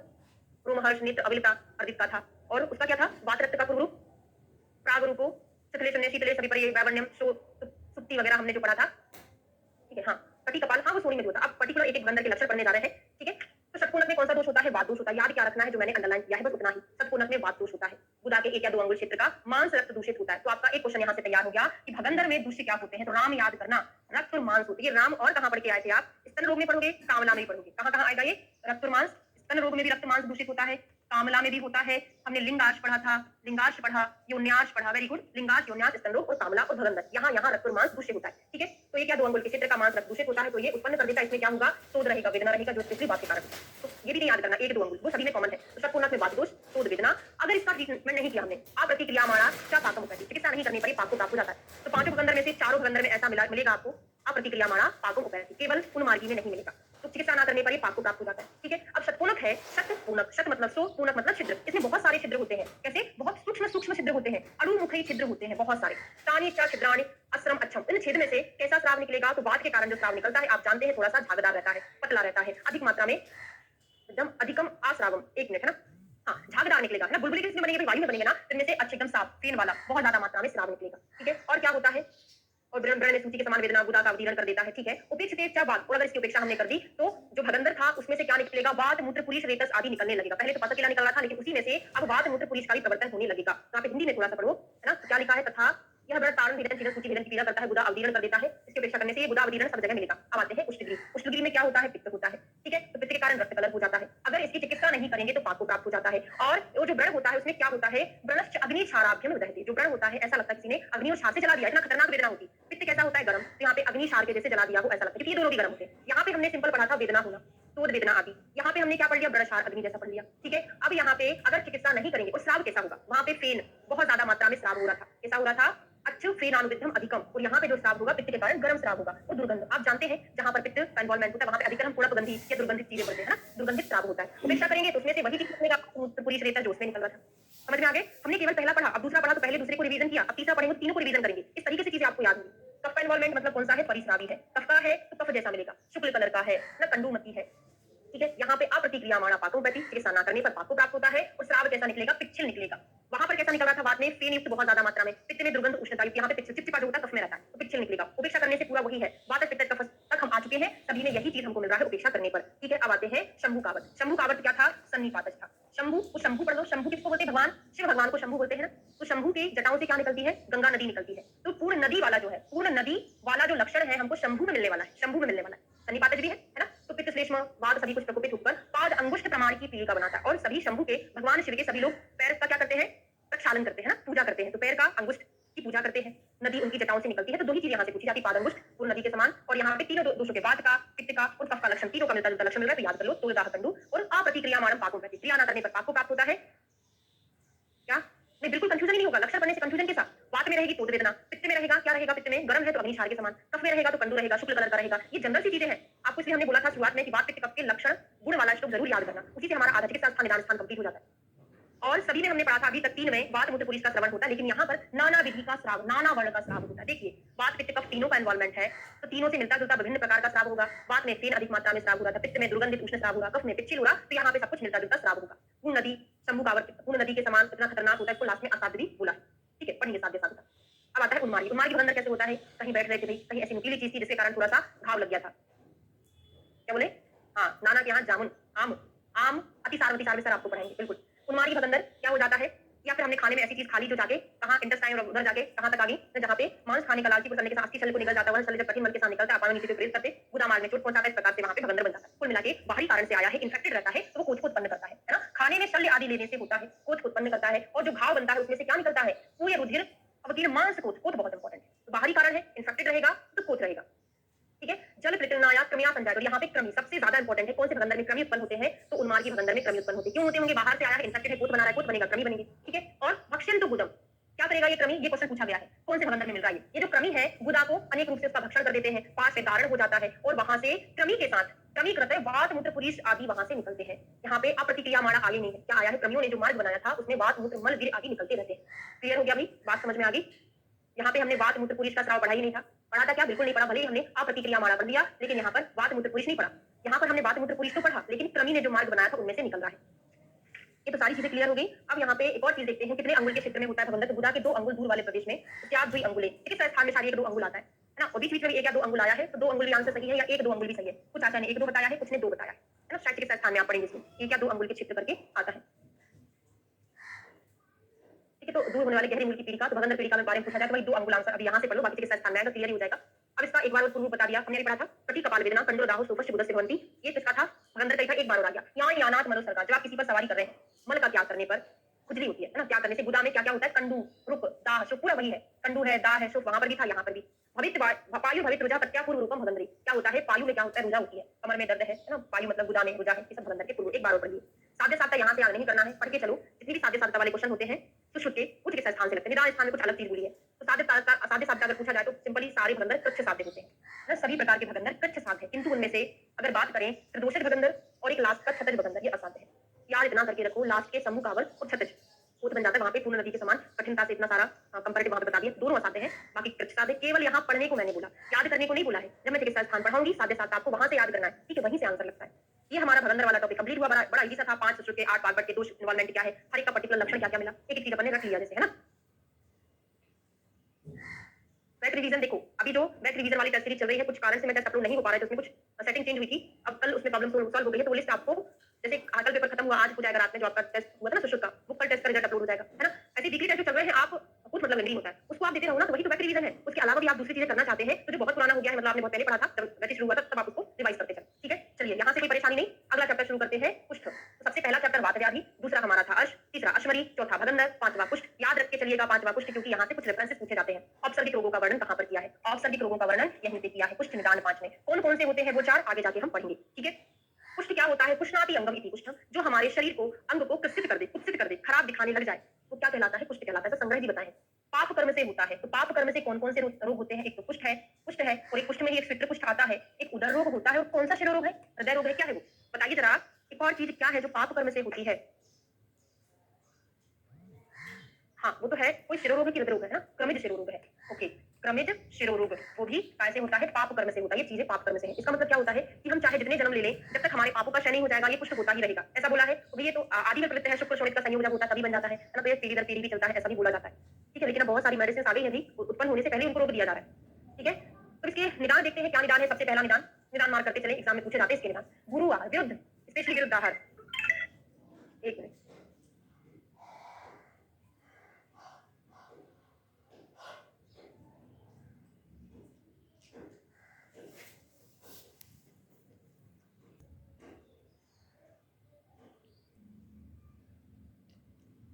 ठीक है, चलिए, है ना? कंटिन्यू करते हैं। तो विरुद्ध विरुद्ध आसन, आसात्मक, अजीर्ण अहित आसन, स्नेह पीतस से वांतस, ये बहुत इंपॉर्टेंट है। दूसरा निदान, स्नेह पीतस से वांतस, आपने स्नेहपान किया है, वमन किया है, व्यायाम, ग्राम्य, धर्म सेविनो, ना ग्राम और आनुक औदक मांसानी व पैसा अभिष्टम में आपने दूध के साथ खाया, तो इनको दूध के साथ खाने से, है ना? यो बा ऑटोइम्यून डिसीज जो होती है, देखो मॉडर्न में तो ऐसा कोई ज्यादा इलाज कुल मिला के ये है कि आपको इम्यूनिटी बूस्टर्स लेने पड़ते हैं ऑटोइम्यून डिसीज को रोकने के लिए, है ना? और आयुर्वेदा में जो है बल, जो रसायन हम जिनको बोलते हैं, वो उसको बूस्ट कर सकता है, क्योंकि इसमें क्या है, कोई मेडिसिन अगर हम लेते हैं तो वो कारगर नहीं होती है, क्योंकि खुद की बॉडी की सेल्स, खुद की बॉडी को नष्ट कर, ऐसा नहीं कि ठीक नहीं हो सकता, बिल्कुल हो सकता है। तो आयुर्वेदा में आप रसायन यूज कर सकते हैं ना। बहुत से लोग हैं, मतलब मेरी खुद की एक रिलेटिव है, उसको भी ऑटोइम्यून डिसीज ऐसा ही हुआ था, ठीक हो गया बिल्कुल, है ना? तो वो 45-50 साल की है, बच्चे भी हैं, बढ़िया है, स्वस्थ है। तो ऐसा नहीं है कि कोई ऑटोइम्यून डिसीज हो जाए, वो मेंटल लेवल पर डिपेंड करता है। अगर आप बहुत ज्यादा डिप्रेस हो रहे हैं, मुझे बीमारी हो गई है, मैं कभी ठीक नहीं हो सकती है ना, तो वो चीजें आपको ज्यादा क्या करेगी, इम्यूनिटी कौन ज्यादा वीक करती है। मुझे खुद को ही, मतलब अभी तक मैंने किसी को बताया नहीं, बड़ी बीमारी हो गई थी, ट्यूबरक्लोसिस हो गया था मुझे, मतलब 5-4 साल पहले हो गया था। बचने के चांसेस बहुत कम लग रहे थे, वेट मेरा 35 केजी कुछ हो गया था, चलते भी नहीं बनता था मुझसे, है ना? तो ऐसा लग रहा था पता नहीं मैं बचूंगी कि नहीं बचूंगी, क्योंकि लोग बोलते हैं ना कि ट्यूबरक्लोसिस हो गया है, ऐसा वैसा बहुत सारी चीजें, तो लोगों से ज्यादा डर लगता था, खुद की बीमारी से कम लगता था। इसलिए मैंने एग्जांपल दी, क्योंकि मुझे पता है इसमें एक बच्ची ऐसी जिसको भी कुछ ऑटोइम्यून डिसीज हुई है, तो डिप्रेस नहीं होना है, सब कुछ ठीक हो जाता है। जब मतलब मैंने खुद की जीने की उम्मीद छोड़ दी थी, उसके बाद अभी मैं आप लोगों को पढ़ा रही हूँ, तो मुझे बहुत, मतलब मैं दूसरी जिंदगी समझूं कि मुझे भगवान ने दूसरी जिंदगी दी है ना, तो अपने आप को थोड़ा सा स्ट्रॉन्ग करना पड़ता है, क्योंकि मेरे मतलब मेरी जो इम्यूनिटी बहुत ज्यादा वीक थी ना, तो बहुत सारी चीजें ऐसी हो गई तो मुझे लग ही नहीं रहा था, बहुत ज्यादा सीवियर हो गया था। अभी सारी चीजें नॉर्मल है, बढ़िया चल रहा है, अभी कोई दिक्कत भी नहीं है। इसलिए जो बच्चे जिनको अगर ऐसी कोई प्रॉब्लम है, डिप्रेशन में नहीं जाना, सारी चीजें अच्छी हो जाएगी, है ना? ठीक है, हाँ बिल्कुल ना, सब कुछ अच्छा होता है, ऐसा नहीं, मतलब मैंने कभी तक बताया नहीं था किसी को, आप लोगों से शेयर नहीं किया था, मुझे इसलिए करना पड़ा, क्योंकि यहाँ पे एक बच्ची ऐसी है जिसको ये प्रॉब्लम है, कुछ ऑटोइम्यून डिसीज की, है ना? तो आपको डिप्रेशन में नहीं जाना, सारी चीजें अच्छी हो जाएगी। उस ड्यूरेशन में मैंने एमपीपीजी फाइट किया था, है ना? और क्लास एक दिन के लिए भी नहीं छोड़ी थी, क्लासेस हमारी चलती थी, रेगुलर चलती थी, है ना? तो उसमें मैंने कोई भी डिस्टर्बेंस नहीं किया था, पूरा सेफ्टी से। मेरा खुद का बच्चा 1 साल का था उस टाइम पे, है ना? फीडिंग करता था, है ना? तो उस टाइम मतलब इतना प्रिकॉशन रखा कि घर में जो 5-6-8 लोग रहते थे, उनको भी इंफेक्शन नहीं हुआ, किसी को, एक छोटे से बच्चे को भी नहीं हुआ था, है ना? तो बहुत सारी ऐसी रहती है इन्फेक्टेड रहती है, कुछ इन्फेक्टेड नहीं रहती है ना? तो वो सारी चीजें ध्यान में रख के वो सब मैनेज हो जाता है। इसलिए कोई भी चीज ऐसी नहीं है जो आपको खत्म कर दे, है ना? तो आपको थोड़ा सा कॉन्फिडेंस होना चाहिए, ठीक है? हाँ, ये इसमें सर का बहुत बड़ा सपोर्ट रहा मुझे, है ना? क्योंकि सर के सपोर्ट की वजह से मतलब मैं आज हूँ यहाँ पे, है ना? तो पता नहीं जिंदा भी रहती कि नहीं रहती। चलो ठीक है, तो टॉपिक को कंटिन्यू करते हैं। ओके, तो ग्राम में आनुक औदक मांसानी पैसा अभिक्षम अश्म अश्न, तो अगर आप ग्राम औदक आनुक मांस का सेवन करते हैं, किसके साथ? दूध के साथ। हमने पढ़ा है ना, ये विरुद्ध होता है, दूध के साथ हमको इसका सेवन नहीं करना चाहिए, ठीक है? तो धूप, और क्या बताया था हमने, 2 चीजें बताई थी आपको, कि अगर कोई व्यक्ति धूप में, है ना, निरंतर श्रम कर रहा है, धूप में बैठा हुआ है, उसके बाद अगर दूध का सेवन कर ले, दुग्ध का सेवन कर ले, क्या पढ़ा था हमने? धूप में श्रम से थका हुआ है, उसके बाद अगर ये दुग्ध का सेवन कर ले, तो क्या होगा उसको? कौन सा रोग होता है पता है? हाँ बताइए जरा। ओके, बिल्कुल रक्त पित्त है। और अगर धूप में तप जाए, है ना, उष्मा धूप, और क्या बोला है, एकदम मज्जम अपसु, धूप में तपने के बाद एकदम नहा लो, तो वही अपसु मज्जम का मतलब नहाना, धूप में तपने के बाद नहा लेने से होता है सहसा छद्रवा प्रतिहन, एकदम से उल्टी का वेग धारण करने से ये भी हो जाता है। तस्य पित्त श्लेष्माणो प्रकुपितो परिग्रहानिलः प्रबुद्ध त्रियद सिरः, त्रियद सिराओं में चला जाता है। देखो होता क्या है, अगर आपकी इम्यूनिटी वीक होती है, क्योंकि जब कॉलेज में थे भी नहीं चल रहा था कुछ, मतलब ऐसे पेशेंट एडमिट कर लिए थे हॉस्पिटल्स में, उनका सेपरेट वार्ड नहीं बनवाया था, ट्यूबरक्लोसिस के पेशेंट उसी में थे, हम लोग को बार-बार भेजा जाता था, उसकी केयर करने के लिए नर्सिंग स्टाफ भी पास नहीं जाता था, हम लोग को वही दवा में आके जाना पड़ता था। तो हमारे साथ जितने लोग थे उनकी इम्यूनिटी अच्छी थी, उनको नहीं हुआ, है ना? हमारी मेरी फ्रेंड को भी हो गया था, उसका ठीक हुआ, उसके बाद मुझे हो गया, है ना? तो ये क्या है, इम्यूनिटी वीक के कारण होता है। अगर आपकी इम्यूनिटी अच्छी है तो अगर वो बैक्टीरिया है भी एनवायरमेंट में तो आपको टच नहीं कर पाते, है ना? इस कारण से वो हो गया था। उसको स्पाइनल ट्यूबरकुलोसिस, लंग्स बहुत मतलब खतरनाक वाला पेशेंट, अभी मुझे याद है, हाइट थोड़ी सी कम थी, है ना? तो पता नहीं बेचारा बचा कि नहीं, बहुत सीवियर था उसको। उसको वो जैसे ही गया फिर 3-4 महीने बाद मुझे शुरू हो गया था ना, तो वो ऐसा हुआ था। इसलिए आप हॉस्पिटल्स में पेशेंट को देखते हैं थोड़ा सा केयरफुली देखा करें, है ना? पेशेंट की जगह पेशेंट है, उससे आपको नहीं होना चाहिए ना। हाँ, ठीक है, अब बिल्कुल बढ़िया, कोई दिक्कत नहीं है, सब ठीक है ना? चलो, 8-10 साल पहले की बात है ना, अब तो ठीक है। 8-10 मतलब 6-7 साल हो गए होंगे। प्राप्त प्रतिक्रिया माणो आभ्यंतर प्रतिहता धातु दूषित, ठीक है। अब यहाँ पे धातु पूछी जाती है, कौन-कौन सी धातु दूषित होती है, तो एक क्रम हम पढ़ेंगे आगे जाके ना, कहीं शायद चिकित्सा स्थान में पढ़ेंगे। पूर्वरूप देखते हैं, क्या पूर्वरूप मिलता है हमको कुछ में? पुष्ट का पूर्वरूप, तस्य पूर्वरूपाणि त्वक पारुष्यम अकस्मात् रोमहर्षा कंडू स्वेद बाहुल्यम। देखो आपने एक चीज ऐसा पढ़ा होगा, क्या पढ़ा होगा? स्वेदनम अस्वेदनम वाला त्वक पारुष्यम कहाँ पढ़े थे, जरा बताएंगे कोई मुझे? कहाँ पढ़ते हैं? वात रक्त में पढ़ते हैं। एक और आता है वात रक्त स्वेदनम अति स्वेदनम, मुझे पूरा श्लोक तो याद नहीं, आप लिख लेना। वात रक्त का पूर्व लिखना, वहां पर भी ऐसा ही होता है कि स्वेदन होना ना होना, ठीक है? हाँ बताइए, बिल्कुल वेरी गुड, वात रक्त में हमको मिलता है। हाँ, स्वेदन अति स्वेदन वहां पर ही मिलता है, यहाँ पर ही मिलता है ना? स्वेद बाहुल्यम आसुरम, इसका मतलब पसीना बहुत ज्यादा आएगा या नहीं आएगा। तो जो वात रक्त का श्लोक है पूर्वरूप का, जो पुष्ट का पूर्वरूप का श्लोक है, वो कहाँ मिलेगा हमको? चिकित्सा स्थान में सिमिलर मिलेगा, एक जैसा मिलेगा, तो हम वहीं पर उसको कोरिलेट करके लिखेंगे। तो त्वचा में पारुष्यता, यहाँ की त्वचा पारुष्य होने लग जाए, मतलब आपको यहाँ पर क्या होने वाला है? पुष्ट होने वाला, ठीक है? त्वचा का पारुष्य होना, रोमहर्ष सहसा रोम के खड़े होना, है ना? स्वेद का बाहुल्य बहुत ज्यादा पसीना आना ना आना, छद विसर्पण मोस्ट इंपॉर्टेंट है। छद विसर्पण, जो घाव है वो क्या होता है? फैलने लगता है, घाव फैलने लगता है ना, तो उत्पन्न हुआ व्रण का चिकित्सा करने पर ही फैलना तथा खून का कृष्ण वर्ण होना, ये पूर्वरूप है, ठीक है? अब इसके लक्षण शुरू करते हैं। कुष्ठ के भेद कितने होते हैं? अगर आपसे सिंपल क्वेश्चन पूछा जा रहा है तो कुष्ठ कितने भेद हैं? सभी बच्चे यही पूरा चरक सुषुप्त का मिक्सअप करके हैं, ऐसे चरक में पर्टिकुलर पढ़ोगे। 7 क्या होते हैं अपने महाकुष्ठ, 11 क्षुद्र कुष्ठ, एकादश कुष्ठ जो होते हैं, 11 और 7 को मिला के 18 भी हो जाते हैं, और असंख्य भी बताया है। ये सारे कुष्ठ के ही आंसर लगते हैं, 7, 11, 18 और असंख्य। अति विसर्ग आल्सो हो गया, हाँ बिल्कुल, अच्छा बागवट ने बताया है 7, 11, 18 और असंख्य। यहाँ पे सप्त महाकुष्ठानी, एकादश क्षुद्र कुष्ठानी, अष्टादश कुष्ठानी, इन्होंने असंख्य वर्ड यूज नहीं किया, वो चर किए हुए हैं ना। तो महाकुष्ठ कौन कौन से होते हैं उनमें मैं आपको दोष लिखकर याद करा दूं। क्षुद्र कुष्ठ में क्या दोष है ये हम सुश्रुतता पहले याद कर लेते हैं, क्योंकि दोष याद करना ही टास्क है, बाकी लक्षण तो याद ही हो जाते हैं, ठीक है? चलिए लिख लीजिए भाई, याद करते हैं।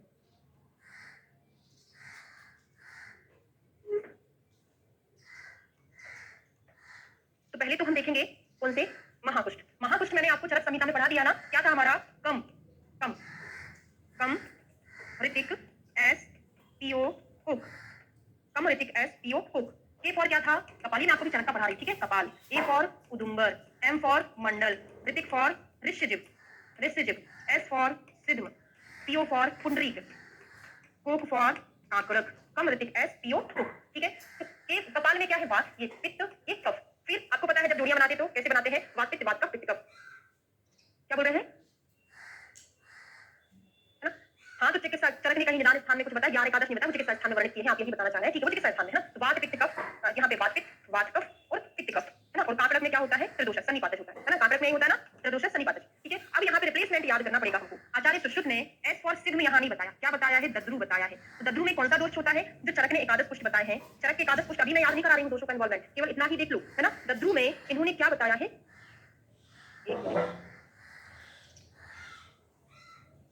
हाँ, दद्रु इन्होंने क्या बताया है? कफज बताया है। इनका दद्रु क्या है? कफ है।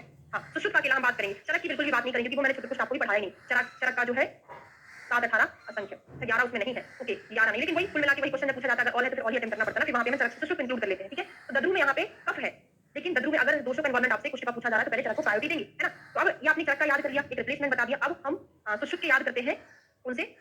महाकुष्ठ, ठीक है? ये हमने चरक का याद किया था, ये पूरा चरक का था। अब आचार्य सुश्रुत के महाकुष्ठ थोड़े से अलग है, बहुत इंपॉर्टेंट भी है। तो चलिए पहले तो हम बात का याद कर ले। बात में केवल एक बताया, बात में केवल एक कौन सा बताया? अरुण बताया, है ना? तो हमेशा बात का कलर हम कैसा पढ़ते हैं? अरुण पढ़ते हैं, है ना? तो बात में अरुण है। पित्त में हमने, सॉरी कफ में हमने याद कर लिया डीपी काला, कफ में क्या कर लिया? डीपी काला। आप ये कफ का नीचे लिखना, बीच में पित्त का लिख लेना, ताकि बात पित्त कफ का क्रम बना रहे। मैं केवल याद कराने के लिए आपको लिख देती हूँ। हम कभी भी अपनी ऐसी डीपी नहीं बनाते व्हाट्सएप पे कि जिसमें हम काले दिखे, भले कैसे दिखे लेकिन डीपी बड़ी सुंदर बनाते हैं ना। तो डीपी काली कोई नहीं बनाता। तो डी से हो जाएगा दद्रु, टी से हो जाएगा पुंडरीक, और काला से क्या है? कफज है। फिर आते हैं पित्त। 7 याद करने थे भाई, तो 1 हो गया, 2, 3 हो गया, 4 और याद करने थे। 4 है ना, वो किसमें होंगे? पूरे पित्त में होंगे। तो क्या है? औदुंबर, कपाल, काकड़क और ऋषिजिह्व। औदुंबर, कपाल, आंखों और ऋषिजिह्व। देखो 2 चीजें होती हैं। एक तो आपने ये दोनों पूरे याद कर लिए, बाकी के बचे हुए 4 इसमें रहेंगे, ऐसा याद कर लो, नहीं तो पूरे याद करोगे दिमाग को खराब करना। हमने याद किया वात का कलर अरुण होता है ना, तो वात केवल एक है, कफ वाले 2 हैं, डीपी काला, दद्रु, पुंडरीक, बाकी के 4 इसमें, औदुंबर, कपाल, काकड़क और ऋषिजिह्व। याद कर लो चाहो तो पहली काली कार करके, पहली काली कार। वैसे इससे कुछ भी याद नहीं होता, मैंने कभी नहीं किया याद। पहली मतलब पित्तज है, के फॉर कपाल, के फॉर काकड़क, है ना, ए फॉर उदुम्बर हो जाएगा और आर फॉर ऋषिज हो जाएगा। ऐसे याद नहीं होता है ना, पहले कभी याद किए थे आप, तो ऐसे याद करो, बाकी बचा इसमें आ जाएगा। ठीक है, अब एकादश पुष्ट और याद कर लेते हैं। क्षुद्र पुष्ट 11 11 के 11 अभी याद हो जाएंगे। हमारी 3 ट्रिक है जो आपको आसानी से याद करा देंगे। वही दुनिया में ऐसी कोई भी चीज नहीं है जो इम्पॉसिबल हो, सारी चीजें पॉसिबल है। बस आपके अंदर क्या होना चाहिए, क्या होना चाहिए आपके अंदर, विश्वास होना चाहिए पूरा कि नहीं मैं ये चीज कर सकती हूँ। तो वातज वो हमने पढ़ा था, महाकुष्ठ में केवल एक ही था अरुण, और एकादश में भी एक ही है, क्या, परिसर। याद कैसे करेंगे, जब भी परी वाला कोई चीज आता है, परी वाला कोई चीज आता है उसमें बात ना हो ऐसा हो ही नहीं सकता, तो परियों की बातें करते हैं। क्या बोलते हैं, परी ऐसी होती होगी, परी वैसी होती होगी। केवल बातें तो करते हैं, किसी ने देखी क्या परी, नहीं देखी, तो परियों की बातें। तो वातज में परिसर हो गया। पित्त में कितने होंगे, 5, और 5 कफ में होंगे। पित्त में 5 है और कफ में भी 5 है। तो पित्त में कौन कौन से हैं, किटिव, चर्मदल, लिख लो, किटिव, चर्मदल। देखो सुश्रुत का ही दोष याद करने में तकलीफ होती है, बाकी चरक में बिल्कुल नहीं होती है ना। तो सुश्रुत, क्योंकि अधिकतर क्वेश्चन चरक से पूछा, लेकिन सुश्रुत से कभी पूछ ले तो याद होना चाहिए हमको। ठीक है, तो किटिव, चर्मदल, पामा, पामा, विसर्प और विचर्चिका, विसर्प और विचर्चिका। ठीक है, अब यहाँ पे कोड बनाएंगे हम, कीट चर्मदल पर विशेष चर्चा, कीट चर्मदल पर विशेष चर्चा। कीट से किटिव, चर्मदल से चर्मदल, पर से पामा, विशेष से विसर्प, चर्चा से विचर्चिका। कीट चर्मदल पर हमने कुछ विशेष चर्चा की, मतलब कीट की चर्म पर विशेष चर्चा, कीट की चर्म पर हमने कुछ विशेष चर्चा की। कीट की जो चर्म है बड़ी अच्छी है या बड़ी बेकार है। ठीक है, अब हम लिखेंगे कफज का कोड, लिख लो, एक सिद्धरस, एक किसी ने सिद्धरस पी लिया और वो कफ के समान इतना मोटा हो गया, एक सिद्धरस महास्थूल। क्या था, महास्थूल। तो एक से हो जाएगा एक पुष्ट, एक से क्या होगा, एक पुष्ट। सिद्ध से क्या हो जाएगा, सिद्धम, सिद्ध से सिद्धम, रस से रक्षा, रस से रक्षा, महा से महा, एक सिद्ध रस, महा से महाकुष्ठ, महा से हो जाएगा महाकुष्ठ, स्थूल से हो जाएगा स्थूलारुष्क, स्थूलारुष्क। ठीक है, एक सिद्ध रस महास्थूल, पूरा याद हुआ। वहां पे हमने याद किया था डीटी काला, अरुण में बात था। इसका मतलब क्या हुआ, इसमें से कुछ इंटरप्रिटेशन बताओ मुझे जरा। अरुण है, दद्रु पुंडरीक है, उदुम्बर है, कपाल है, काकड़ा है, ऋषिज है। इसका मतलब ये हुआ कि चरकोक्त इन्होंने मंडल को नहीं माना है, चरकोक्त मंडल नहीं है। क्या नहीं है, मंडल नहीं है। और क्या चीज समझ में आ रहा है यहाँ पे, दद्रु बता दिया, यहाँ पे दद्रु बता दिया, क्या नहीं बताया, सिद्ध में नहीं बताया ना। ठीक है, ये हमने इंटरप्रेट किया। और एक और चीज याद रखो, पहले हम चरक पढ़ते हैं, फिर सुश्रुत पढ़ते हैं, पहले महाकुष्ठ पढ़ते हैं, फिर हम क्षुद्रकुष्ठ पढ़ते हैं ना। तो एक कोड याद कर लो, सिद्धू, सिद्धू कोड है। तो सी फॉर सिद्ध चरक का महाकुष्ठ है, धू फॉर दद्रु, दद्रु मतलब दद्रु, धू फॉर दद्रु सुश्रुत का महाकुष्ठ है। अगर मैं इसको उल्टा करके पढ़ दूं, क्या पढ़ दूं कि दद्रु जो है चरक का क्षुद्रकुष्ठ है और सिद्ध में जो है सुश्रुत का क्षुद्रकुष्ठ है। तो एक ही चीज बस याद कर लो ना, सिद्धू, फिर उल्टा सीधा करते रहना, फिर याद हो जाएगा। ठीक है, क्लियर हो गया, सारी चीजें क्लियर है भाई, दोस्त सभी को याद हो गए, एक बार बता दो, थोड़ा सा और पढ़ ले।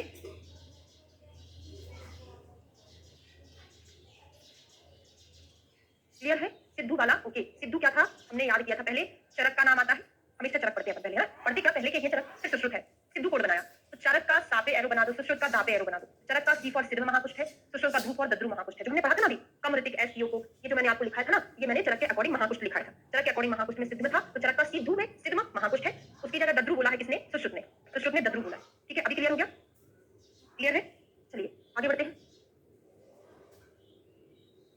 हाँ, सर प्रकार के कुष्ठ वातयुक्त, पित्तयुक्त, कफयुक्त, क्रमयुक्त होते हैं, किंतु उन त्रिदोषों में जो दोष प्रधान होता है उसी के आधार पर उसका वर्णन किया जा रहा है। तो अब पढ़ते हैं यहाँ पे, तत्व वातेन अरुणा पित्त, ये सब मैंने पढ़ा दिया आपको, है ना, वात के कारण क्या है, पित्त के कारण क्या, वो सब लिखा जो हमने पढ़ लिया। अब पर्टिकुलर एक एक इसको ही पढ़ेंगे, फिर क्लास को खत्म करेंगे। तो वातेन अरुणानी, वात के कारण जो है अरुण होता है, अभी पढ़ गया। इसमें लक्षण क्या मिलता है, विसर्पण मिलता है। विसर्पण क्यों मिलेगा, जब भी वात का इन्वॉल्वमेंट होता है, वात के कारण क्या होता है, विषमता होती है, फैलने का काम वायु करता है। तो वायु क्या कराता है, तोड़ भीड़ कराता है। तो अरुण पुष्ट जो कि वात के कारण होता है, वो फैलने वाला रहता है, उसमें तोड़ भीड़ पाया जाता है और तनु रहता है, वात पतला होता है। अब पित्त के कारण हम 4 चीजें पढ़ेंगे, 4 चीजें पढ़ेंगे पित्त के कारण। उसमें सबसे पहले आ गया उदुम्बर। उदुम्बर कैसा होता है, पक उदुम्बर के समान होता है। देखो क्वेश्चन में ही आंसर छिपा है, तो याद करने की जरूरत ही नहीं है ना। उदुम्बर पुष्ट में पक उदुम्बर के समान होता है। ठीक है, ऋषजिह् में ऋषजिह्वा के समान होता है। ऋषजिह्वा कैसी होती है, रफ होती है, खर होती है, तो खरानी। ठीक है, कपाल पुष्ट जो होता है कृष्ण कपाल के समान होता है, तो पक उदुम्बर उदुम्बर है, ऋषजिह् ऋषजिह् है, कृष्ण कपाल कपाल है। तो पित्त के 3 याद हो गए, चौथा और याद कर लो, काकड़ा पुष्ट जो है काकरंती के फल के समान होता है। कांकड़ा कैसा होता है, रक्त कलर का होता है। तो कुछ याद करना पड़ा आपको, कुछ भी नहीं करना पड़ा, सारा तो लिखा हुआ है। तो जहां पर हमको हमारे दिमाग को प्रेशर देने की जरूरत नहीं है, वहां पर बिल्कुल मत दो, वहां पे दिमाग को खाली करके रखो, क्योंकि वो दिमाग खाली आपको अगली चीज जो आप टफ पढ़ेंगे ना उसमें काम आएगा। तो जहां पर प्रेशर नहीं देना मत रखो ना, बस समझ के आगे बढ़ो। ये चारों प्रकार के कुष्ठ पित्तज होते हैं, इन सभी में कॉमन, पित्त के जो चारों है इनमें कॉमन लक्षण क्या पाया जाता है, पूरे पित्त का पाया जाता है, क्या, जोश, परिदाह, धूमायन पित्त में मिलता है। ठीक है, और क्षिप्र उत्थान प्रपाक बहुत जल्दी उत्पन्न होता है और बहुत जल्दी पकता भी है, क्योंकि सारी क्षिप्र वाली चीजें किसमें आती है, पित्त में आती है। कहीं एक आध बात में भी आई थी, वातज शोथ पढ़े थे हम, चरक के अनुसार वातज पित्तज शोथ में क्षिप्र उत्थान प्रपाक आया था, तो कफज में चिर वाला आया था, पता है ना, चिर वाला आया था। ठीक है, और क्रमी जन्मचा सामान्यानि लिंगानि। अब ये क्वेश्चन फिर से बनता है कि आचार्य सुश्रुत के अनुसार ऐसा कौन सा कुष्ठ है जिसमें क्रमी सामान्य लक्षण होता है, जिसमें क्रमी उत्पन्न होना सामान्य बात है, आम बात है। ठीक है, तो इसमें मिलता है पित्त वाले में। अब आते हैं हम कफ वाले। कफ के कितने पढ़ेंगे, 2 ही पढ़ेंगे, दीप्ति काला, दद्रु पुंडरीक। तो पुंडरीक जो होता है पुंडरीक पत्र के समान होता है, दद्रु का याद कर लेना, दद्रु कैसा होता है, अक्सी पुष्प के समान। तो अक्सी को हम अलसी बोलते हैं, अलसी को अलसी बोलते हैं ना, अलसी को आलसी बोल दो, आलसी। दद्दू कैसे है? दद्दू बुजुर्ग हो गए ना तो आलसी हो गए, दद्दू आलसी है। ठीक है, तो ये हमारा, और जो कफ है उनका कॉमन लक्षण क्या होता है? उपसन्नता, परिमंडलता और चिरोत्थान। चित्रोत्थान पित्त वाला, और कफ का जो कॉमन लक्षण है कंडू रहेगा और चिरोत्थान रहेगा, देर से उत्पन्न होने वाला रहता है। ठीक है, तो अब कल मतलब मंडे से हम यहाँ से कंटिन्यू करेंगे, क्षुद्र कुष्ठ के लक्षण पढ़ेंगे। तो कल हमारा 5 निदान हम लगभग आधा तो कर ही लेंगे। ठीक है, चलिए, ओके, थैंक यू। सर की क्लास नहीं होगी आज, निदान स्थान का 5।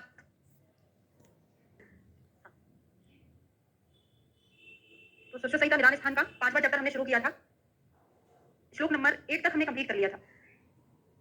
पर्टिकुलर वात पित्त कफ में जो मतलब महाकुष्ठ थे उनका लक्षण हमने देख लिया था, आगे से पढ़ेंगे, है ना। अब एकादश कुष्ठ, क्षुद्र कुष्ठ पढ़ने जा रहे हैं। कितने होते हैं? 11 होते हैं। तो सबसे पहले हम पढ़ते हैं स्थूल आरुष्क, इसी को हम स्थूल आरुषि के नाम से भी जानते हैं।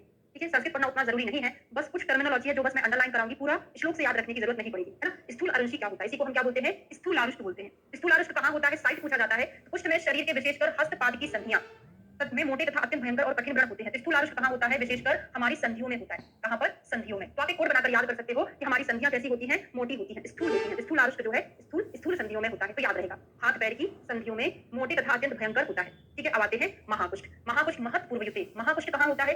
त्वक संकोचा भेदा, ये सारे शरीर में होता है, लेकिन इसमें मिलता क्या है? त्वचा में संकोच, त्वचा में दरारें पड़ना, त्वचा की सुक्ति होना, अंगों में ग्लानि होना, ये लक्षण मिलता है। तो त्वक संकोच भेद स्वप्न अंग सादा महाकुष्ठ। तो देखिए, स्थूल आरुष्क तो हमने याद कर लिया कि स्थूल संधियों में हो रहा है, कोड बना लिया था, मतलब संधियों में होता है, बड़ा शोध होता है। और महाकुष्ठ में क्या है? अगर वो हमारी त्वचा को संकुचित कर दे, त्वचा में सुन्नता ला दे, सारे अंग में साद उत्पन्न कर दे, तो हम बोलते हैं वो कुष्ठ ना बहुत बड़ा कुष्ठ है, जिसने हमारी त्वचा को क्या सत्यानाश करके रख दिया है ना, तो वो महाकुष्ठ है, जो सारी त्वचा को खराब करने पर खुला हुआ है। तो त्वचा में संकोच भेद, उसमें सुक्ति होना, सारा महाकुष्ठ है। अब आते हैं एक कुष्ठ। एक कुष्ठ में क्या होता है? इसमें स्किन का कलर पूछा जाता है, कृष्ण और अरुण कलर का हो जाता है। जबकि चरक संहिता में आपने पढ़ोगे कि एक कुष्ठ में मत्स्य शल्क उपमम, मछली की शल्क के समान स्किन हो जाती है, वो एक कुष्ठ। एक कुष्ठ को हम मॉडर्न में सोरियासिस से कंपेयर कर सकते हैं। ठीक है, तो एक कुष्ठ में क्या होता है? जिसमें शरीर का वर्ण कुछ काला और लाल पड़ जाता है।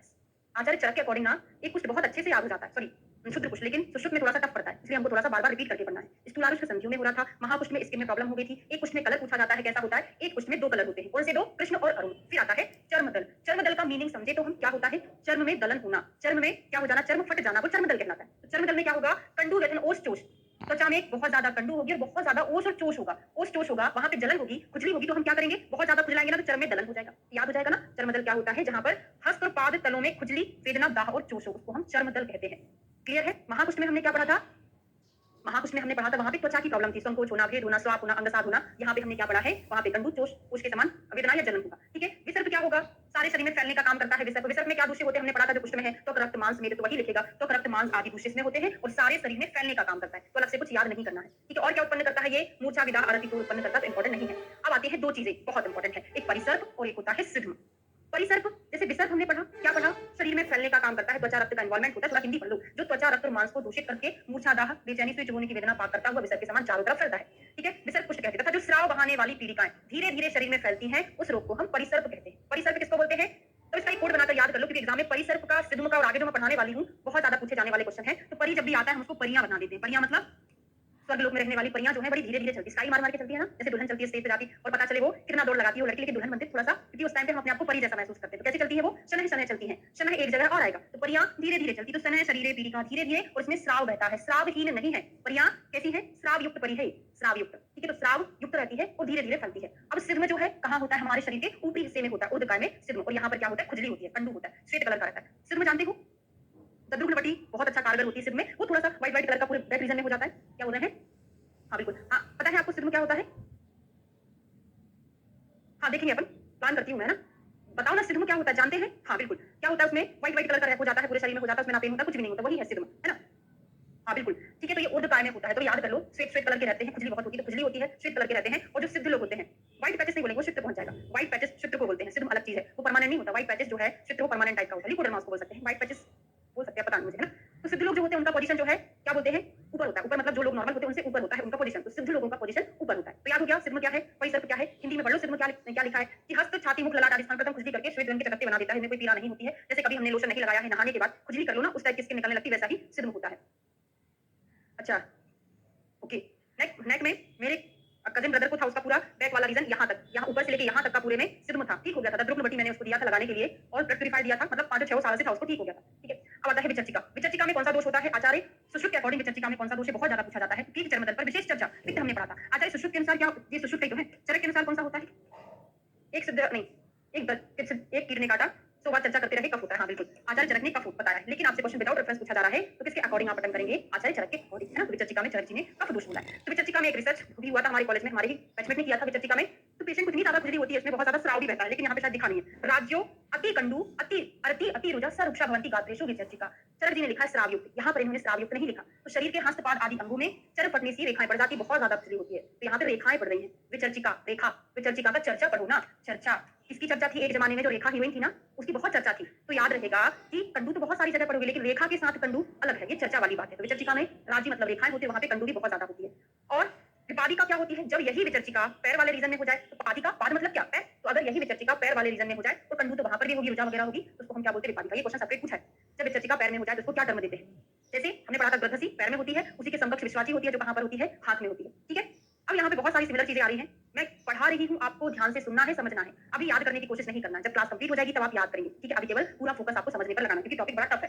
किटिव क्या होता है? तो चरक जी ने तो बहुत अच्छा बोल दिया, की से किटिव, की से किरखर स्पर्शी, किरखर स्पर्शी चरकता है। तो वहां पे हमारा कोड बढ़िया से बन गया था, किटिव किरखर स्पर्शी होता है। यहाँ पे थोड़ा सा डिफिकल्ट होता है। क्या है? यत श्रावम श्रावी वृत्तम घनम उग्र कंडू तदस्निग्धम कृष्णम किटिव। इतना ज्यादा नहीं पूछा जाता, क्योंकि उन्होंने हर एक में कंडू बताया है, बहुत सारे में श्राव बताया है। चरक संहिता से ज्यादा पूछे जाने के चांसेस रहते हैं। तो किरखर स्पर्शी किटिव होता है, कैसा होता है? थोड़ा सा श्राव वाला रहता है, इतना याद रख सकते हो। श्राव रहता है इसमें और कंडू रहता है, बाकी की चीजें मत याद करो, सभी मिलता है। फिर आता है पामा। पामा कैसा होता है? सश्राव कंडू परिदा। देखो इधर भी श्राव, इधर भी कंडू, इधर भी श्राव, इधर भी कंडू। अंदर क्या है? अंदर इतना है, पामा परमाणु के बराबर है। कोड क्या है? पामा जो होती है बहुत छोटी छोटी पीड़िकाएं होती हैं, पामा अणु का भी बहुत छोटी छोटी है। हमने कोड बनाया, पामा जो होता है उसमें परमाणु के बगैर पीड़िकाएं होती है, परमाणु के समान। परमाणु कितने छोटे छोटे होते हैं, है ना? हमने पढ़ा ना, अणु परमाणु क्या क्या चीजें पढ़ते थे पहले, अब तो पता ही नहीं रहता है ना। तो जो श्राव कंडू बाहर छोटी छोटी पीड़िकाओं से युक्त हो, उसको हम क्या बोलते हैं? पामा। जब यही पामा कहाँ हो जाए? स्पेशली स्फिक पाणी पाद रीजन में हो जाए, स्फिक हाथ पैर वाले में हो जाए, तो हम इसको कच्छू बोलते हैं। क्या बोलते हैं? कच्छू बोलते हैं। हाथ पैर और स्फिक में हो जाए। अभी हमने क्या पढ़ा था? विचर्चिका जो कहाँ हो रही थी? जहां भी सारे शरीर में हो रही थी, अगर स्पेशली पैर में हो जाए, विपादिका कहेंगे। हाँ, पामा जहां जहां हो रहा था, ठीक है। अगर यही पामा स्पेशली स्फिक पाद और हस्त में हो जाए, तो इसको हम क्या बोलते हैं? कच्छू बोलते हैं। रखने वाली चीजें भी कोई रिकॉर्ड नहीं बनेगा, आपको मेहनत करनी पड़ेगी। ठीक है, अब रक्षा पढ़ते हैं। रक्षा को हम याद करने के लिए रस्का पढ़ लें। रस्का का नाम है, रक्षा का नाम है रस्का। रस्का में ना रस ही नहीं है, रस नहीं है, मतलब ये श्रावहीन होता है। अभी तक हमने सारा सश्राव शास्त्राव पढ़ा, श्रावहीन कहीं नहीं पढ़ा। रस्का में रस ही नहीं होता है। तो देखो श्रावहीना, कंडू रहेगी, रहेगी, इधर भी कंडू है, इधर भी कंडू है, अंदर क्या होगा?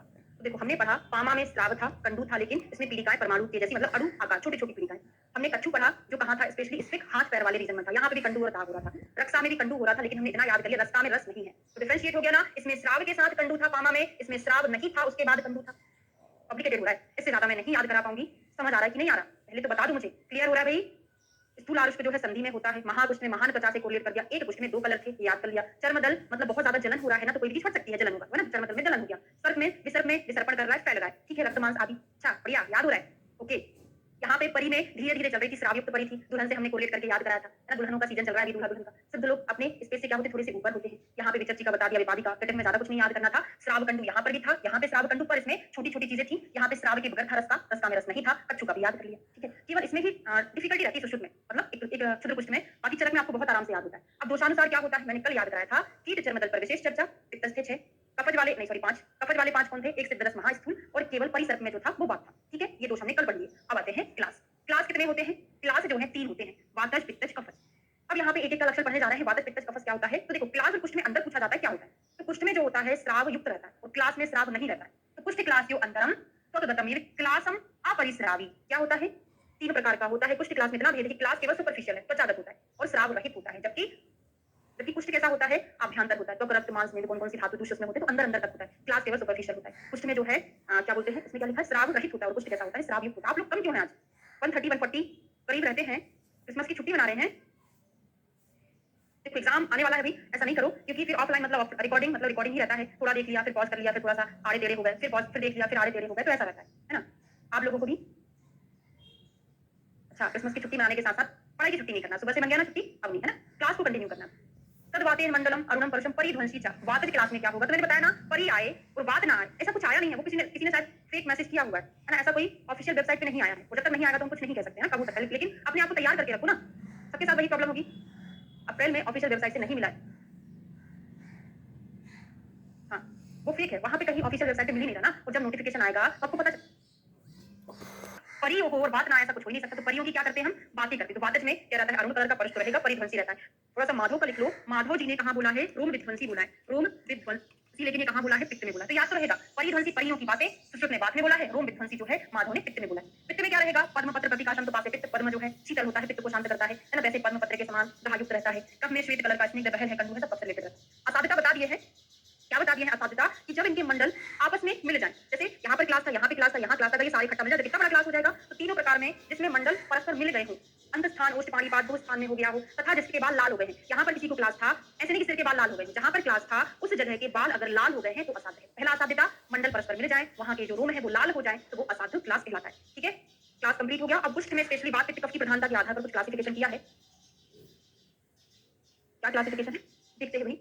तो बात के कारण क्या होगा पूरा पढ़ चुके हैं वैसे हम। त्वचा में संकोच होना, स्वाप नमने सजाना, वहां पे पसीना आना या ना आना, स्वेद स्वेद का अभाव या आधिक्य, कौन है स्वरोपघात, इंपॉर्टेंट है, बहुत इंपॉर्टेंट है, पढ़ने वाले हैं। तो देखो त्वचा में संकोच कौन सी बात याद हो गया है ना, पसीना आना ना आना, ये बहुत अधिक आना, ये हमको लगता है कि पित्त में तो नहीं है, क्योंकि पित्त के कारण ही पसीना आता है। तो ये चीज हमको एग्जाम में कंफ्यूज कर सकती है कि पसीना आना ना आना जो है वातज कुष्ठ में मिलता है, पित्त में नहीं है। पित्त में कुछ अलग चीज है। पित्त में क्या मिलेगा, पकना, अवदरण मतलब फटना, स्किन का फटना वात में नहीं है, किसमें है, पित्त में है। जबकि हम फटना वटना जो है कुछ कुछ चीजें हम ऐसे पित्त ननात्मक में ही आता है। अवदरण जो है सुख अवदरण पित्त ननात्मक व्याधि है, तो यहाँ पर अवदरण जो है पित्त में ही आया हुआ है। अंगुली पतन, अंगुलियों का गिरना, टूट टूट के गिर जाए पित्त में है, लेकिन अंगुली टेढ़ी हो जाए कौन्य होना, अंगुली का टेढ़ा हो जाना, कौन्य मतलब होता है अंगुली नहीं मतलब हाथ पैर की विकलता हो जाना वात का है। तो विकृति कौन कराता है, वायु ही कराएगा ना, टेढ़ा था ना, लेकिन पकाकर गिराएगा कौन, अंगुली पतन जो है पित्त कराता है। और कर्ण नासा भंग अक्षीरागा, आंखें जो है लाल लाल किसके कारण होती है, आंखों में कौन चक्षु वैसे पित्त रहता है, तो आंखों में जो प्रॉब्लम है पित्त कराता है। तो आंखों के साथ और इंद्रियां रिलेट कर दो ना, अक्षीराग हो गया, कान हो गया, नाक हो गया और आंख हो गया, कान नाक आंख की प्रॉब्लम जो है पित्त कराता है। याद कैसे किया, आंख में पित्त है तो घर से नाक में पहुंच गया, कान में पहुंच गया। ठीक है, सत्त उत्पत्तियां, सत्त मतलब होता है कृमि,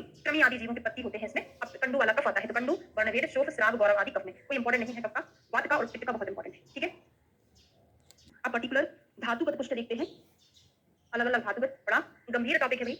सबसे पहले देखते हैं हम कौन सा, त्वचा। रस नहीं होता यहाँ पे, त्वक रक्त मांस मेद अस्थि मज्जा ऐसे करके होता है शुक्र तक, यहाँ पे रस नहीं होता, त्वचागत होता है। अगर त्वचा में कुष्ठ है तो क्या लक्षण मिलेगा, तो देखिए त्वचा में स्पर्श कहाँ लेते हैं हम, स्पर्श हमारी त्वचा पर होता है। तो अगर त्वचा में कुष्ठ है तो स्पर्श की हानि मिलती है ना, स्पर्श हानि। स्वेदनत्व में ईशत कंडू, स्वेदनत्व मतलब होता है स्वेद का आना, स्वेद का आना मतलब ना आना, अधिक आना वातज कुष्ठ का भी है, स्वेद का आना त्वचागत कुष्ठ का भी है। उपमा है इसके ऊपर श्लोक में, अच्छा रह गया क्या, हाँ अभी पढ़ा रही है ना, इसको कंप्लीट कर लें, रह गया ना।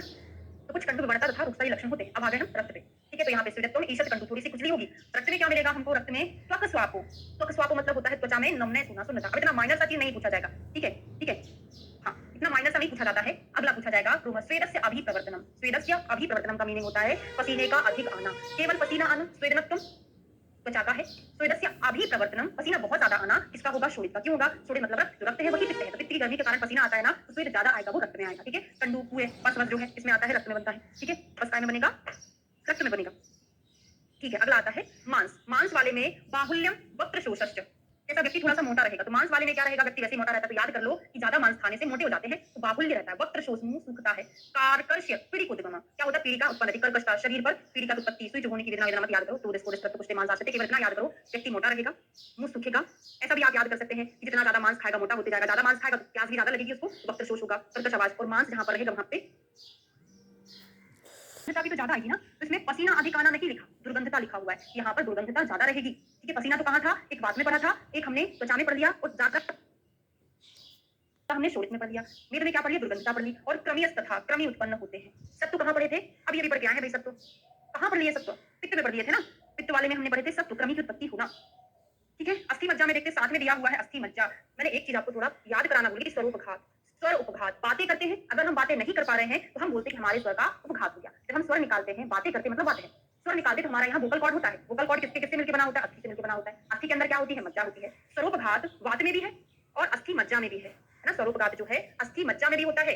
क्रमी संभवा, तो क्रमी यहाँ पे भी देखो, रस रक्त मांस मेद अस्थि मज्जा, मेद अस्थि मज्जा, तो अस्थि मज्जा में भी क्रमी था, उसके जस्ट पहले वाले में क्रमी था, और वहां पे हम पित्त में पढ़ के आ गए थे क्रमी। ठीक है, नासा भंगो अक्षीरागा बताए थे, नासा वहां पे कर्ण नासा भंग अक्षीराग, पित्त में तीन चीजें थी, कान नाक और आंख, यहाँ पे कान को हटा दिए, कर्ण को हटा दिए, नासा भंग अक्षीराग दो चीजें दे दिए, दो धातु के साथ में बताने के साथ। अस्थि मज्जा बताई उन्होंने दो धातु, तो दो ही नाम दे दिए, पित्त में वहां पे तीन नाम दे दिए। क्लियर हो गया। अब शुक्र में देखते हैं, छत सर्पणम बहुत इंपॉर्टेंट है। अगर शुक्र तक पहुंच गया है कुछ, तो आपको जहां पर घाव होगा वहां पे वो घाव फैलता रहेगा, है ना, ब्लड जो है फैलता रहेगा। छत सर्पणम, ठीक है। कौन्य गति क्षय अंगनाम, गति क्षय अंगनाम इंपॉर्टेंट है। छत सर्पणम हमारे अंग की गति क्षय हो जाएगी। और कौन्य सबसे पहली धातु, वेरी गुड, सबसे पहला दोष वात में कौन्य, सबसे आखिरी धातु शुक्र में कौन्य। अंगुली पतन कहाँ था, पित्त में। क्लियर हो गया, सब चीज क्लियर हो गया। मैं थोड़ा सा इनसे थोड़ा क्वेश्चन पूछ लूं आपसे, तो मुझे लगे कि आपको याद हो गया। ठीक है, हमने देखो क्या क्या चीज पढ़ा था, एक तो स्वरूप घात पढ़ लिया, बाद में अस्थि मज्जा में, एक बाहुल्य पढ़ लिया। व्यक्ति मोटा किसमें होता है? मांस में मोटा होता है, ठीक है। पसीना केवल स्वेद पढ़ा था, वो रक्त उसमें त्वचा में पड़ा था, है ना। स्वेद का आना ना आना हमने कहाँ पढ़ लिया था? बाद में। बहुत ज्यादा स्वेद आना वो रक्त में था, ठीक है। वक्र शोष कहाँ पड़ा था? व्यक्ति मांस ज्यादा खा रहा था तो वक्र भी उसका सूख रहा था, और पीड़िकाणी मांस में थी, ये देखा था। क्रमी क्रमी अस्थि मज्जा, उसके जस्ट ऊपर मेद में, और सत्तु कहाँ पढ़ लिए थे अपन ने? पित्त में पढ़ लिए थे। नासा भंगो अक्षीरागा अस्थि मज्जा में था, तो वहां पे कान ऐड हो जा रहा था तो पित्त में पहुंच जा रहा था। कौन है सबसे ऊपर वाला दोष? बात सबसे लास्ट वाली धातु शुक्र और अंगुली पतन कहाँ पड़े थे? पित्त में पड़े थे, ठीक है। यहां तक सभी को क्लियर हो गया भाई?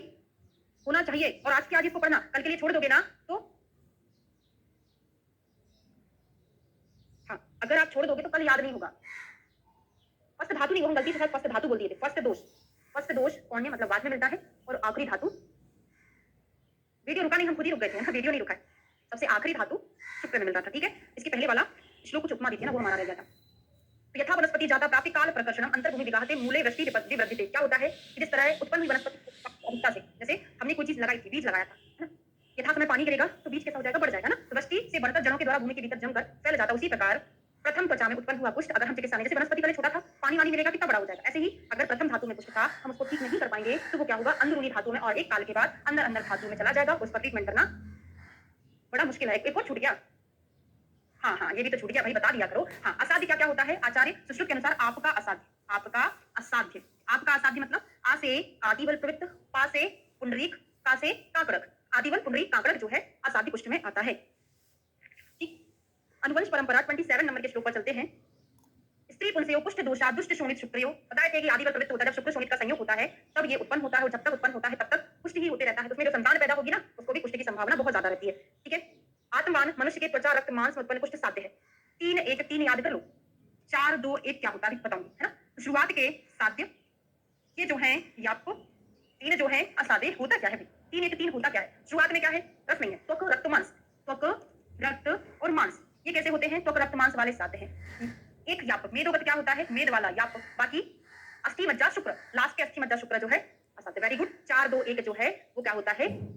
ज्वर में होता है वहां पे। लेकिन एक चीज याद रखना, ये क्या होता है? रस वाला होगा, रस रक्त मांस मेद, 4 जो है साध्य हैं, ये याद रखना। अस्थि मज्जा ये कैसे होते हैं? कृच्छ साध्य होते हैं, यहाँ पर यापता नहीं होती, और ये लास्ट का शुक्र वाला असाध्य होता है। बात समझ में आई? सभी बच्चों को क्लियर हो गया? अब याद कर लो, भूल जाते नहीं, क्या भूल जाते हैं हम कि याप यहाँ था कि यहाँ। तो देखो, कुष्ठ व्याधि ऐसी होती है, स्किन की व्याधियां ऐसी होती हैं, अगर आप थोड़ा सा मिर्च मसाला खा लोगे फिर से निकल आएगा, बंद कर दोगे ठीक हो जाएगा। तो डेफिनेशन किसकी है? आशु प्रवर्तक हेतु नाम। थोड़ा सा हमने लिया कोई भी हेतु तो प्रवर्तन उसका हो गया। हाँ, एक बात बोल रही हूँ, थोड़ा सा कुछ लिया फिर से प्रवर्तन हो गया, तो यही यापता की डेफिनेशन होती है। तो 3 1 3 मतलब त्वक रक्त मांस वाले साध्य, एक याप, एक त्वक रक्त मांस के बाद क्या आएगा? मेद। तो मेद याप से अस्थि मज्जा शुक्र है असाध्य है, ठीक है। यहाँ पे 4 2 1 मतलब रस रक्त मांस मेद साध्य, अस्थि मज्जा कृच्छ साध्य, और एक मतलब शुक्र वाला जो है असाध्य। वो सप्त धातु का क्रम है, उसी में हमको यहाँ पर मैच करना था, ठीक है। पुष्ट के हेतु ब्रह्म स्त्री सज्जन, वही बताया है कि ब्राह्मण स्त्री सज्जन पुरुषों की हत्या, पाप रोग पाप कर्म बड़ा इंपॉर्टेंट है। दूसरे के धन को अपहरण, चोरी नहीं करना चाहिए, दूसरे के धन का अपहरण करना भी पुष्ट का कारण होता है। क्यों होता है? देखो, दूसरे का धन लेके आ गए, उस बेचारे को कितना दुख हो रहा होगा। हो सकता है उसने उस धन को अपनी बेटी की शादी के लिए इकट्ठा करके रखा हो, कोई बीमारी के लिए इकट्ठा करके रखा हो, तो उसके अंदर उसकी आत्मा में जो तड़प होती है ना, उसका पैसा हमको फलेगा थोड़ी ना। तो बहुत से लोग चोरी करते हैं, कितनी चोरी होती है, तो नहीं करना चाहिए। दूसरे की आत्मा को क्या कर रहे हो आप? बहुत कर पा रहे हैं, बहुत मेहनत से पैसा इकट्ठा होता है ना, ऐसा नहीं होता। तो वो पाप कर्म, सबसे बड़ा पाप कर्म चोरी करना होता है, दूसरे के धन को अपहरण करना, ठीक है। यदि कोई कुष्ठ रोगी मर जाता है, ये बड़ा इंपॉर्टेंट रेफरेंस है, बहुत बार पूछा गया है, किस बीमारी के संदर्भ में है? मृयते यदि कुष्ठेन पुनर्जातु अपि गच्छति। एक चीज की चोरी कर सकते हैं, बड़ा फायदेमंद है। किस चीज की चोरी कर सकते हैं? विद्या की। अगर किसी के पास इतना ज्ञान है, उसकी बुक्स में उठा के नहीं लाना है, उसके पास अगर इतना ज्ञान है, उसका थोड़ा सा ज्ञान चुरा ले मतलब उससे कुछ सीख ले, वो चोरी सबसे बेस्ट चोरी होती है। हाँ बिल्कुल, दुआ अगर किसी की नहीं लेना चाहते तो बददुआ भी नहीं, मतलब किसी का आप अच्छा नहीं कर सकते तो उसके लिए बुरा भी ना करें। अगर कोई व्यक्ति आपके साथ बुरा कर रहा है तो आप उसके साथ अच्छा करें, इससे उसको अपनी गलती महसूस होगी, पता चलेगा। अगर आप उसके साथ बुरा करेंगे तो आपके साथ और बुरा करेगा, और कभी अपनी गलती नहीं मानेगा, है ना। तो जो बुरा करता है उसके साथ भी हमको अच्छा करना चाहिए, ठीक है। तो नातः कष्टतरो रोगो, इससे ज्यादा कष्टकर रोग कोई नहीं है। कष्टतम पढ़ाऊंगी मैं आपको, कष्टतम या तमो माँ जो आएगा ना वो मूढ़ गर्भ में पड़ेगी, मूढ़ गर्भ।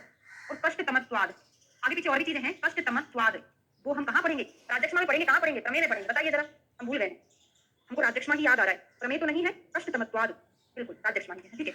मान लिए हम सागर की बात। अच्छा, हर्षिता आती, ठीक, चलिए। तो कुष्ठ मोक्षो पाए, पर जो व्यक्ति उचित तथा पथ्य का आहार विहार महाश्रद्धा करके उसका सेवन करता है, विशिष्ट औषधियों तपश्चर्या के सेवन करने से इस कुष्ठ रोग से मुक्त हो जाता है, वह उत्तम गति को प्राप्त होता है, ठीक है। बहुत इंपॉर्टेंट श्लोक है। औपचारिक रोगों का वर्णन कहाँ किए हैं? क्या बोल रहे हैं? 30 का। हाँ, नाता कष्टतरो रोगो यथा कुष्ठम प्रकृता, ऐसा कोई कष्टतर रोग नहीं है कुष्ठ के समान। और आता है कष्टतम। कष्टतम जो है माँ वाला मूल गर्भ में पढ़ते हैं। कष्टतमत्वाद, कष्टतमत्वाद जो है राजक्षमा में आएगा। ये अभी आपके साथ आया नहीं है, जब हम चिकित्सा स्थान पढ़ेंगे ना चरक चिकित्सा का, तब आएगा, ठीक है। पुण्यम गति मापनुयाद, वही उत्तम गति को प्राप्त करता है अगर वो क्या करे? पुण्य करे। ठीक है। अब ये रेफरेंस बहुत इंपॉर्टेंट है, कुछ निदान 5 का है। ऑप्सर्गिक रोगों का वर्णन किया है। ऑप्सर्गिक रोग मतलब क्या होता है? संक्रामक रोग, सेक्सुअल ट्रांसमिटेड डिसीज इसके अंदर आ सकती है ना? ऑप्सर्गिक रोग भी है। नहीं, वो नहीं आएगी, वो अलग चीज है ना, वो अलग है। अभी संक्रामक और टाइप का भी हो सकता है। क्या-क्या श्लोक है?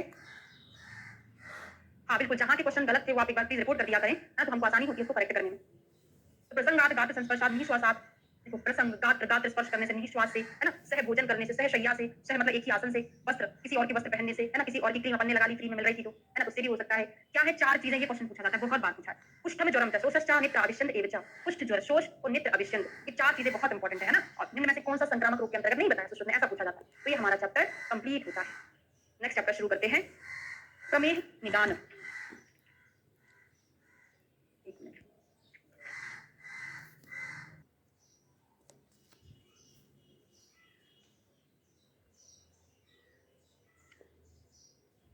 उसमें इंक्लूड नहीं करेंगे अपन, है ना, जो आप बोलना चाह रहे हैं उसमें इंक्लूड नहीं करते हैं। ये औपचारिक रोगों को छूत की बीमारियां, इन्फेक्शियस डिसीज कहते हैं, ठीक है। उपदंश, है ना, ये और भी है, इसलिए मैंने आपको एसटीडी बोला था, लेकिन यहाँ पर वो नहीं, वो एसटीडी अलग आ जाती है, उसमें ये चीजें आती है, उपदंश है ना, फिरंग है, कुएं में धनुर्वाद जल संतरा आदि आते ही आता है ना। वो सुश्रुत थोड़ा शास्त्रोक्त टाइप का अलग है, वो अलग चीज रहता है, वो हम लिखने के पर्पज से रहता है हमारा। ठीक है, चलो यहाँ निदान शुरू करते हैं। प्रमेह निदान 6वां चैप्टर है। तो पहला चैप्टर क्या था? हाँ, कम्युनिकेबल डिसीज है। पहला क्या था हमारा? वात व्याधि, दूसरा दूसरा अश्मरी था, अष्ट था, तीसरा अश्मरी, चौथा भलंदर, 5वां कुष्ठ। 6वें चैप्टर का नाम है प्रमेह। कैसे होता है प्रमेह? सभी को पता है, निदान स्थान हम बहुत अच्छे से पढ़ के आ चुके हैं, ठीक है। तो कैसे होता है प्रमेह का बहुत अच्छा सा श्लोक मुझे बता दो। मैं ही, हाँ, आस्या सुखम स्वप्न सुखम दधीनि ग्राम मोदकानु प्रसापयांसि नवन्नपानम गुरुव्रतम च प्रमेह हेतु कफ कृत्य सर्वम। माधव में बताया, चरक संहिता में बताया, चरक में भी ऐसा ही है, ठीक है। तो क्या होता है, पढ़ चुके हैं हम वहां पे, चरक संहिता में और पढ़ लिए हैं, बहुद्रव श्लेष्मा ये भी पढ़े हैं। बहुद्रव में जो श्लेष्मा होता है उसका द्रवित पार्ट जो है बढ़ जाता है ना, इस कारण से प्रमेह उत्पन्न होता है। ये दूसरी चीजों में पढ़ के आ चुके हैं, इसके बाद का पढ़ने वाले हैं, ठीक है। संप्राप्ति देखते कैसे होता है। तो चय व प्रवृत्त्या परिपक्व एवं वातपित्त श्लेष्माणो, यहाँ पर ये बोला है कि ऊपर कहे हुए प्रमेह जनक आहार विहार का आपने क्या किया? सेवन किया। क्या क्या? दिवा स्वप्न, व्यायाम, आलस्य, प्रसक्त, शीत स्निग्ध, मधुर, मृत्य, द्रवन्नपान, बहुत इंपॉर्टेंट, लिक्विड डाइट लेना। देखो इसमें होता क्या है, पॉलीडिप्सिया, पॉलीफेजिया, पॉलीयूरिया, 3 साइन मिलते हैं इसमें पॉलीडिप्सिया, पॉलीयूरिया क्या होता है इसमें यूरिया ज्यादा होता है, यूरिनेशन ज्यादा होता है, तो पानी पीता है, पानी पीता है तो यूरिनेशन ज्यादा, कुल मिला के होता है। उस व्यक्ति का गला सूखता है तो बार-बार पानी पिएगा तो यूरिनेशन होता है। यहाँ पे निदान परिवर्तन बता दिया कि आप अगर यूरिन कम बनेगा तो आप लिक्विड डाइट लोगे, तो लिक्विड डाइट कम कर दो ना, द्रव अन्नपान को कम करने को बोला है, मतलब ये निदान है इसका, ठीक है। कैसा होता है? अपरिपक्व वात पित्त कफ। तो वात पित्त कफ कभी अपरिपक्व नहीं होते, वो परमानेंट परिपक्व ही होते हैं। इस श्लोक में व्यायाम, व्यायाम है, वो व्यायाम नहीं है। दिवा स्वप्न, व्यायाम करने वाले नहीं, व्यायाम ना करने वाले हैं वो। दिवा स्वप्न अव्यायाम, यहाँ को संधि विच्छेद करोगे तो यहाँ पे स्वप्न हो जाएगा और बड़ा आता यहाँ पे छोटा आ निकाल आएगा तो वो अव्यायाम हो जाएगा, है ना, गलत लिखा है, हाँ ठीक है, गलत लिखा, वो संस्कृत से सही कर लिया करो, ठीक है। तो क्या होता है, ऊपर कहिए प्रमेह जनक आहार विहार का सेवन करने वाले मनुष्य के अपरिपक्व कुछ नहीं होता, मतलब यहाँ पे दोषों के साथ आम रहता है, मतलब आम दोष के साथ लग जाता है, कभी वात पित्त कफ इमेच्योर होते नहीं है, आम नहीं होते हैं ना। तो कैसा होता है? अपरिपक्व वात पित्त कफ। तो वात पित्त कफ कभी अपरिपक्व नहीं होते, वो परमानेंट परिपक्व ही होते हैं। इस श्लोक में व्यायाम, व्यायाम है, वो व्यायाम नहीं है। दिवा स्वप्न, व्यायाम करने वाले नहीं, व्यायाम ना करने वाले हैं वो। दिवा स्वप्न अव्यायाम, यहाँ को संधि विच्छेद करोगे तो यहाँ पे स्वप्न हो जाएगा और बड़ा आता यहाँ पे छोटा आ निकाल आएगा तो वो अव्यायाम हो जाएगा, है ना, गलत लिखा है, हाँ ठीक है, गलत लिखा, वो संस्कृत से सही कर लिया करो, ठीक है। तो क्या होता है, ऊपर कहिए प्रमेह जनक आहार विहार का सेवन करने वाले मनुष्य के अपरिपक्व कुछ नहीं होता, मतलब यहाँ पे दोषों के साथ आम रहता है, मतलब आम दोष के साथ लग जाता है, कभी वात पित्त कफ इमेच्योर होते नहीं है, आम नहीं होते ना। तो आम वात पित्त कफ ऐसा बोल सकते हैं, वात पित्त कफ के साथ जो आम है मेरु धातु के साथ संयुक्त होकर मुक्त वाहक स्रोतों में अनुसरण करके नीचे की ओर आकर वस्ती के मुख में आश्रित हो जाकर प्रमेह उत्पन्न करता है। संप्राप्ति कोई नहीं पूछेगा आपसे, पूर्व रूप पूछेगा। क्या होता है पूर्व रूप? तर्क संहिता में पढ़ के आए हैं, माधव का भी लिखा है। दंताड़ीना मलाढ्या प्रागरूपम पाणिपादयो दाह चिक्कता देह तृट स्वादस्य जायते, माधव ने बोला। इसमें क्या होता है? मेद ज्यादा होता है, कफ ज्यादा होता है, मेदो आदित्य के कारण, कफ आदित्य के कारण यहाँ पे जो मल वाला पोर्शन है ना ज्यादा बनता है। तो व्यक्ति जैसे रसगुल्ले खाते हैं तो मुंह में कैसा लिप्त हो जाता है ना, वही रसगुल्ले खाने जैसा है, उसके व्यक्ति के मुंह में मल बहुत जम जाता है दांतों पर। दंताड़ीना मलाढ्या याद कैसे करोगे? ज्यादा डालडे के रसगुल्ला खाए होंगे तो प्रमेह हो गया होगा, ज्यादा रसगुल्ला खाओगे तो मुंह में क्या हो जाएगा? डालडा जम जाएगा ना, तो वही तो लिखा है। दंताड़ीना मलाढ्या प्रागरूपम पाणिपादयो दाह चिक्कता, दाह चिक्कता वही पूरा चिक्कता रहेगी शरीर में, दाह रहेगा, ठीक है। अब पढ़ते हस्त पाद तल दाह, बहुत इंपॉर्टेंट है। कर पाद दाह, ये किसने बोला था भाई? ये चरक ने बोला था, कर पाद दाह। हमको रसगुल्ला नहीं पसंद है लेकिन बता ही देते हैं, है ना।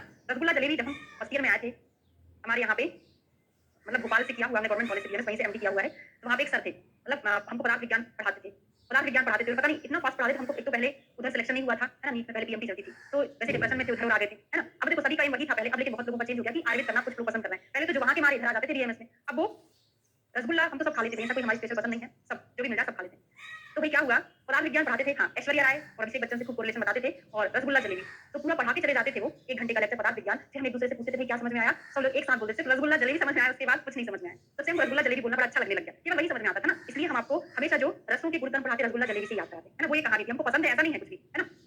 हस्तपादतलदाह इन्होंने बोला है, देखो आज के परिप्रेक्ष्य में क्या होता है, जो पुरुष थे पहले चरक के जमाने के, अभी वो उपद्रव बन गए हैं। जैसे बहुत ज्यादा किसी को सीवियर डायबिटीज हो गया है तो उसके हाथ पैर में जलन होती है ना, ऐसा होता है।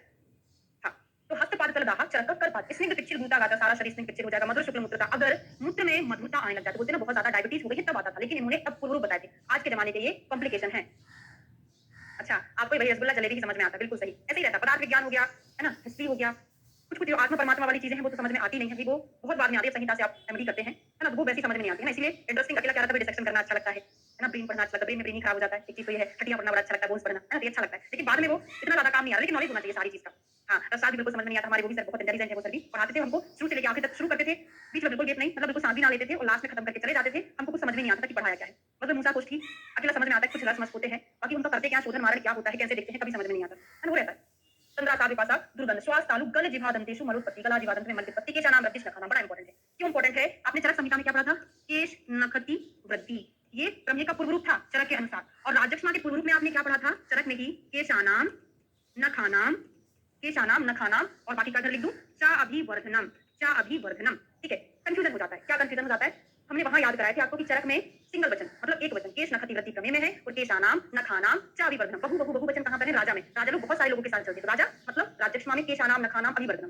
फिर ये जो ट्रिक है यहाँ गलत पड़ जाती है, कहां गलत पड़ जाती है, सुश्रुत में उन्होंने केशानाम वृद्धिश नखाना, इन्होंने इधर बहुवचन बोल दिया, फिर गलत हो जाता है, ठीक है। तो याद रखिएगा, केश नखति वृद्धि, केशानाम नखानाम चा अभिवर्धनम, केशानाम वृद्धिश नखानाम, ये जो है ये इन्होंने सुश्रुत में प्रमेय का पूर्व रूप बताया, ठीक है। लक्षण क्या है, तत्र अभिल प्रभूत मूत्रता, इसमें मूत्र जो होता है अभिल और प्रभूत होता है ना। भागवत ने क्या बोला है, प्रभूत अभिल मूत्रता। होता क्या है, अष्टांग जो है हमेशा हर चीज आ से बताती है, यहाँ पे गलत पड़ जाता है, इन्होंने आ से नहीं बताया, आ से किसने बताया है, अभिल, तत्र नहीं, यहाँ से अभिल, अभिल आ वाला जो है वो किसका हो गया, यहाँ सुश्रुत का, तो प्रभूत वाला जो है भागवत का हो गया। प्रमेय पीड़िका है, सब प्रकार के प्रमेय सर्वदोषों से उत्पन्न, ऐसा नहीं कि प्रमेय पीड़िका एक दोषज है।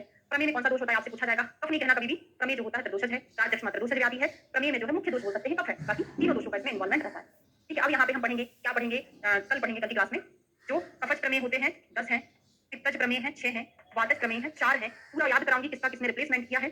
आज की इतना काफी, क्योंकि उसमें थोड़ा सा हमारा दिमाग ज्यादा खराब हो गया है ना। तो बात पित्त कफ वाला और उनके लक्षण, लक्षण तो आपने चरक से याद कर लिए, बहुत अच्छे हैं, सुश्रुत में उतना ज्यादा कुछ चीज याद करने का नहीं है लक्षण में, ठीक है। फिर हम कल उधर शुरू कर देंगे, सही क्लास होने वाली, हर दिन छुट्टी नहीं रहेगी, होगी।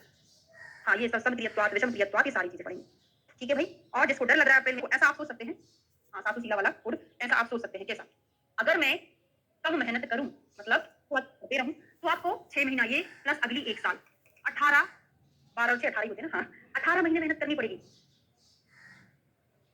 टेंशन नहीं है, टेंशन लेने से पढ़ाई थोड़ी होती है, पढ़ाई करने से टेंशन कम होती है, ऐसा आप सोच सकते हैं। अगर आप थोड़ी कम पढ़ाई करोगे कि भाई हो सकता है मैं निकल जाऊं, हो सकता ना निकलूं, ऐसा नहीं सोचना, मुझे निकलना ही है, तो इन 4-5 महीनों में इतनी पढ़ाई कर दो कि आपको अगले 18 महीने तक करने की जरूरत ना पड़े। अगर आपने यहाँ कम कर दी तो आपको फिर से ये 6 महीने प्लस 1 साल फिर पढ़ना पड़ेगा। तो ऐसा सोच लो कि मैं पूरा जी जान लगा दूंगा पढ़ाई में, मैं इन्हीं 4-5 महीने में निकलूंगा। तो अच्छी बात ना, एक बार पढ़ लो, इतना 5-6 महीने पढ़ लो बहुत अच्छे से, उसके बाद आपको आपका सिलेक्शन हो जाएगा, एमडी में हो जाएगा, भैया स्टाफ बनने लगे, अपने शौक पूरे कर लेना, अच्छे से रिसर्च कर लेना, नहीं तो फिर आपको फिर से 1 साल मेहनत करनी पड़ेगी। तो बिल्कुल सब कुछ छोड़ छाड़ के अच्छे से नींद प्रॉपर लेना है, बातों में नहीं लगना है कि भाई मेरा इतना हो गया, तेरा ये नहीं हो पाया, मेरा तो ये हो गया, उनकी बातों में नहीं लगना, केवल अपने पर फोकस करना है ना। सर मैडम जो आपको पढ़ा रहे हैं, गाइडेंस दे रहे हैं, बाकी ज्यादा से ज्यादा पढ़िए, ज्यादा से ज्यादा क्वेश्चन सॉल्व करें, डाउट क्लियर होंगे। कम क्वेश्चन सॉल्व करेंगे तो डाउट क्लियर नहीं हो पाते, फिर एग्जाम में लगता है कि काश मैं ये पढ़ लेता तो मेरा ये क्वेश्चन बच जाता, है ना। तो ज्यादा से ज्यादा क्वेश्चन पेपर को आपको सॉल्व करना है। ऐसा नहीं है 310 अगर होंगे तो क्लिनिकल ब्रांच मिलेगी, ऐसा नहीं रहता, वो पेपर के ऊपर डिपेंड करता है। टफ पेपर आएगा तो कम में अच्छा ब्रांच मिल जाएगा, इजी पेपर आएगा तो कट ऑफ ज्यादा जाता है ना, तो वो कम मायने रखता है, पेपर के ऊपर डिपेंड करता है, ठीक है। तो 18 महीने ना करके 5 महीने अच्छे से आपको पढ़ाई करनी है।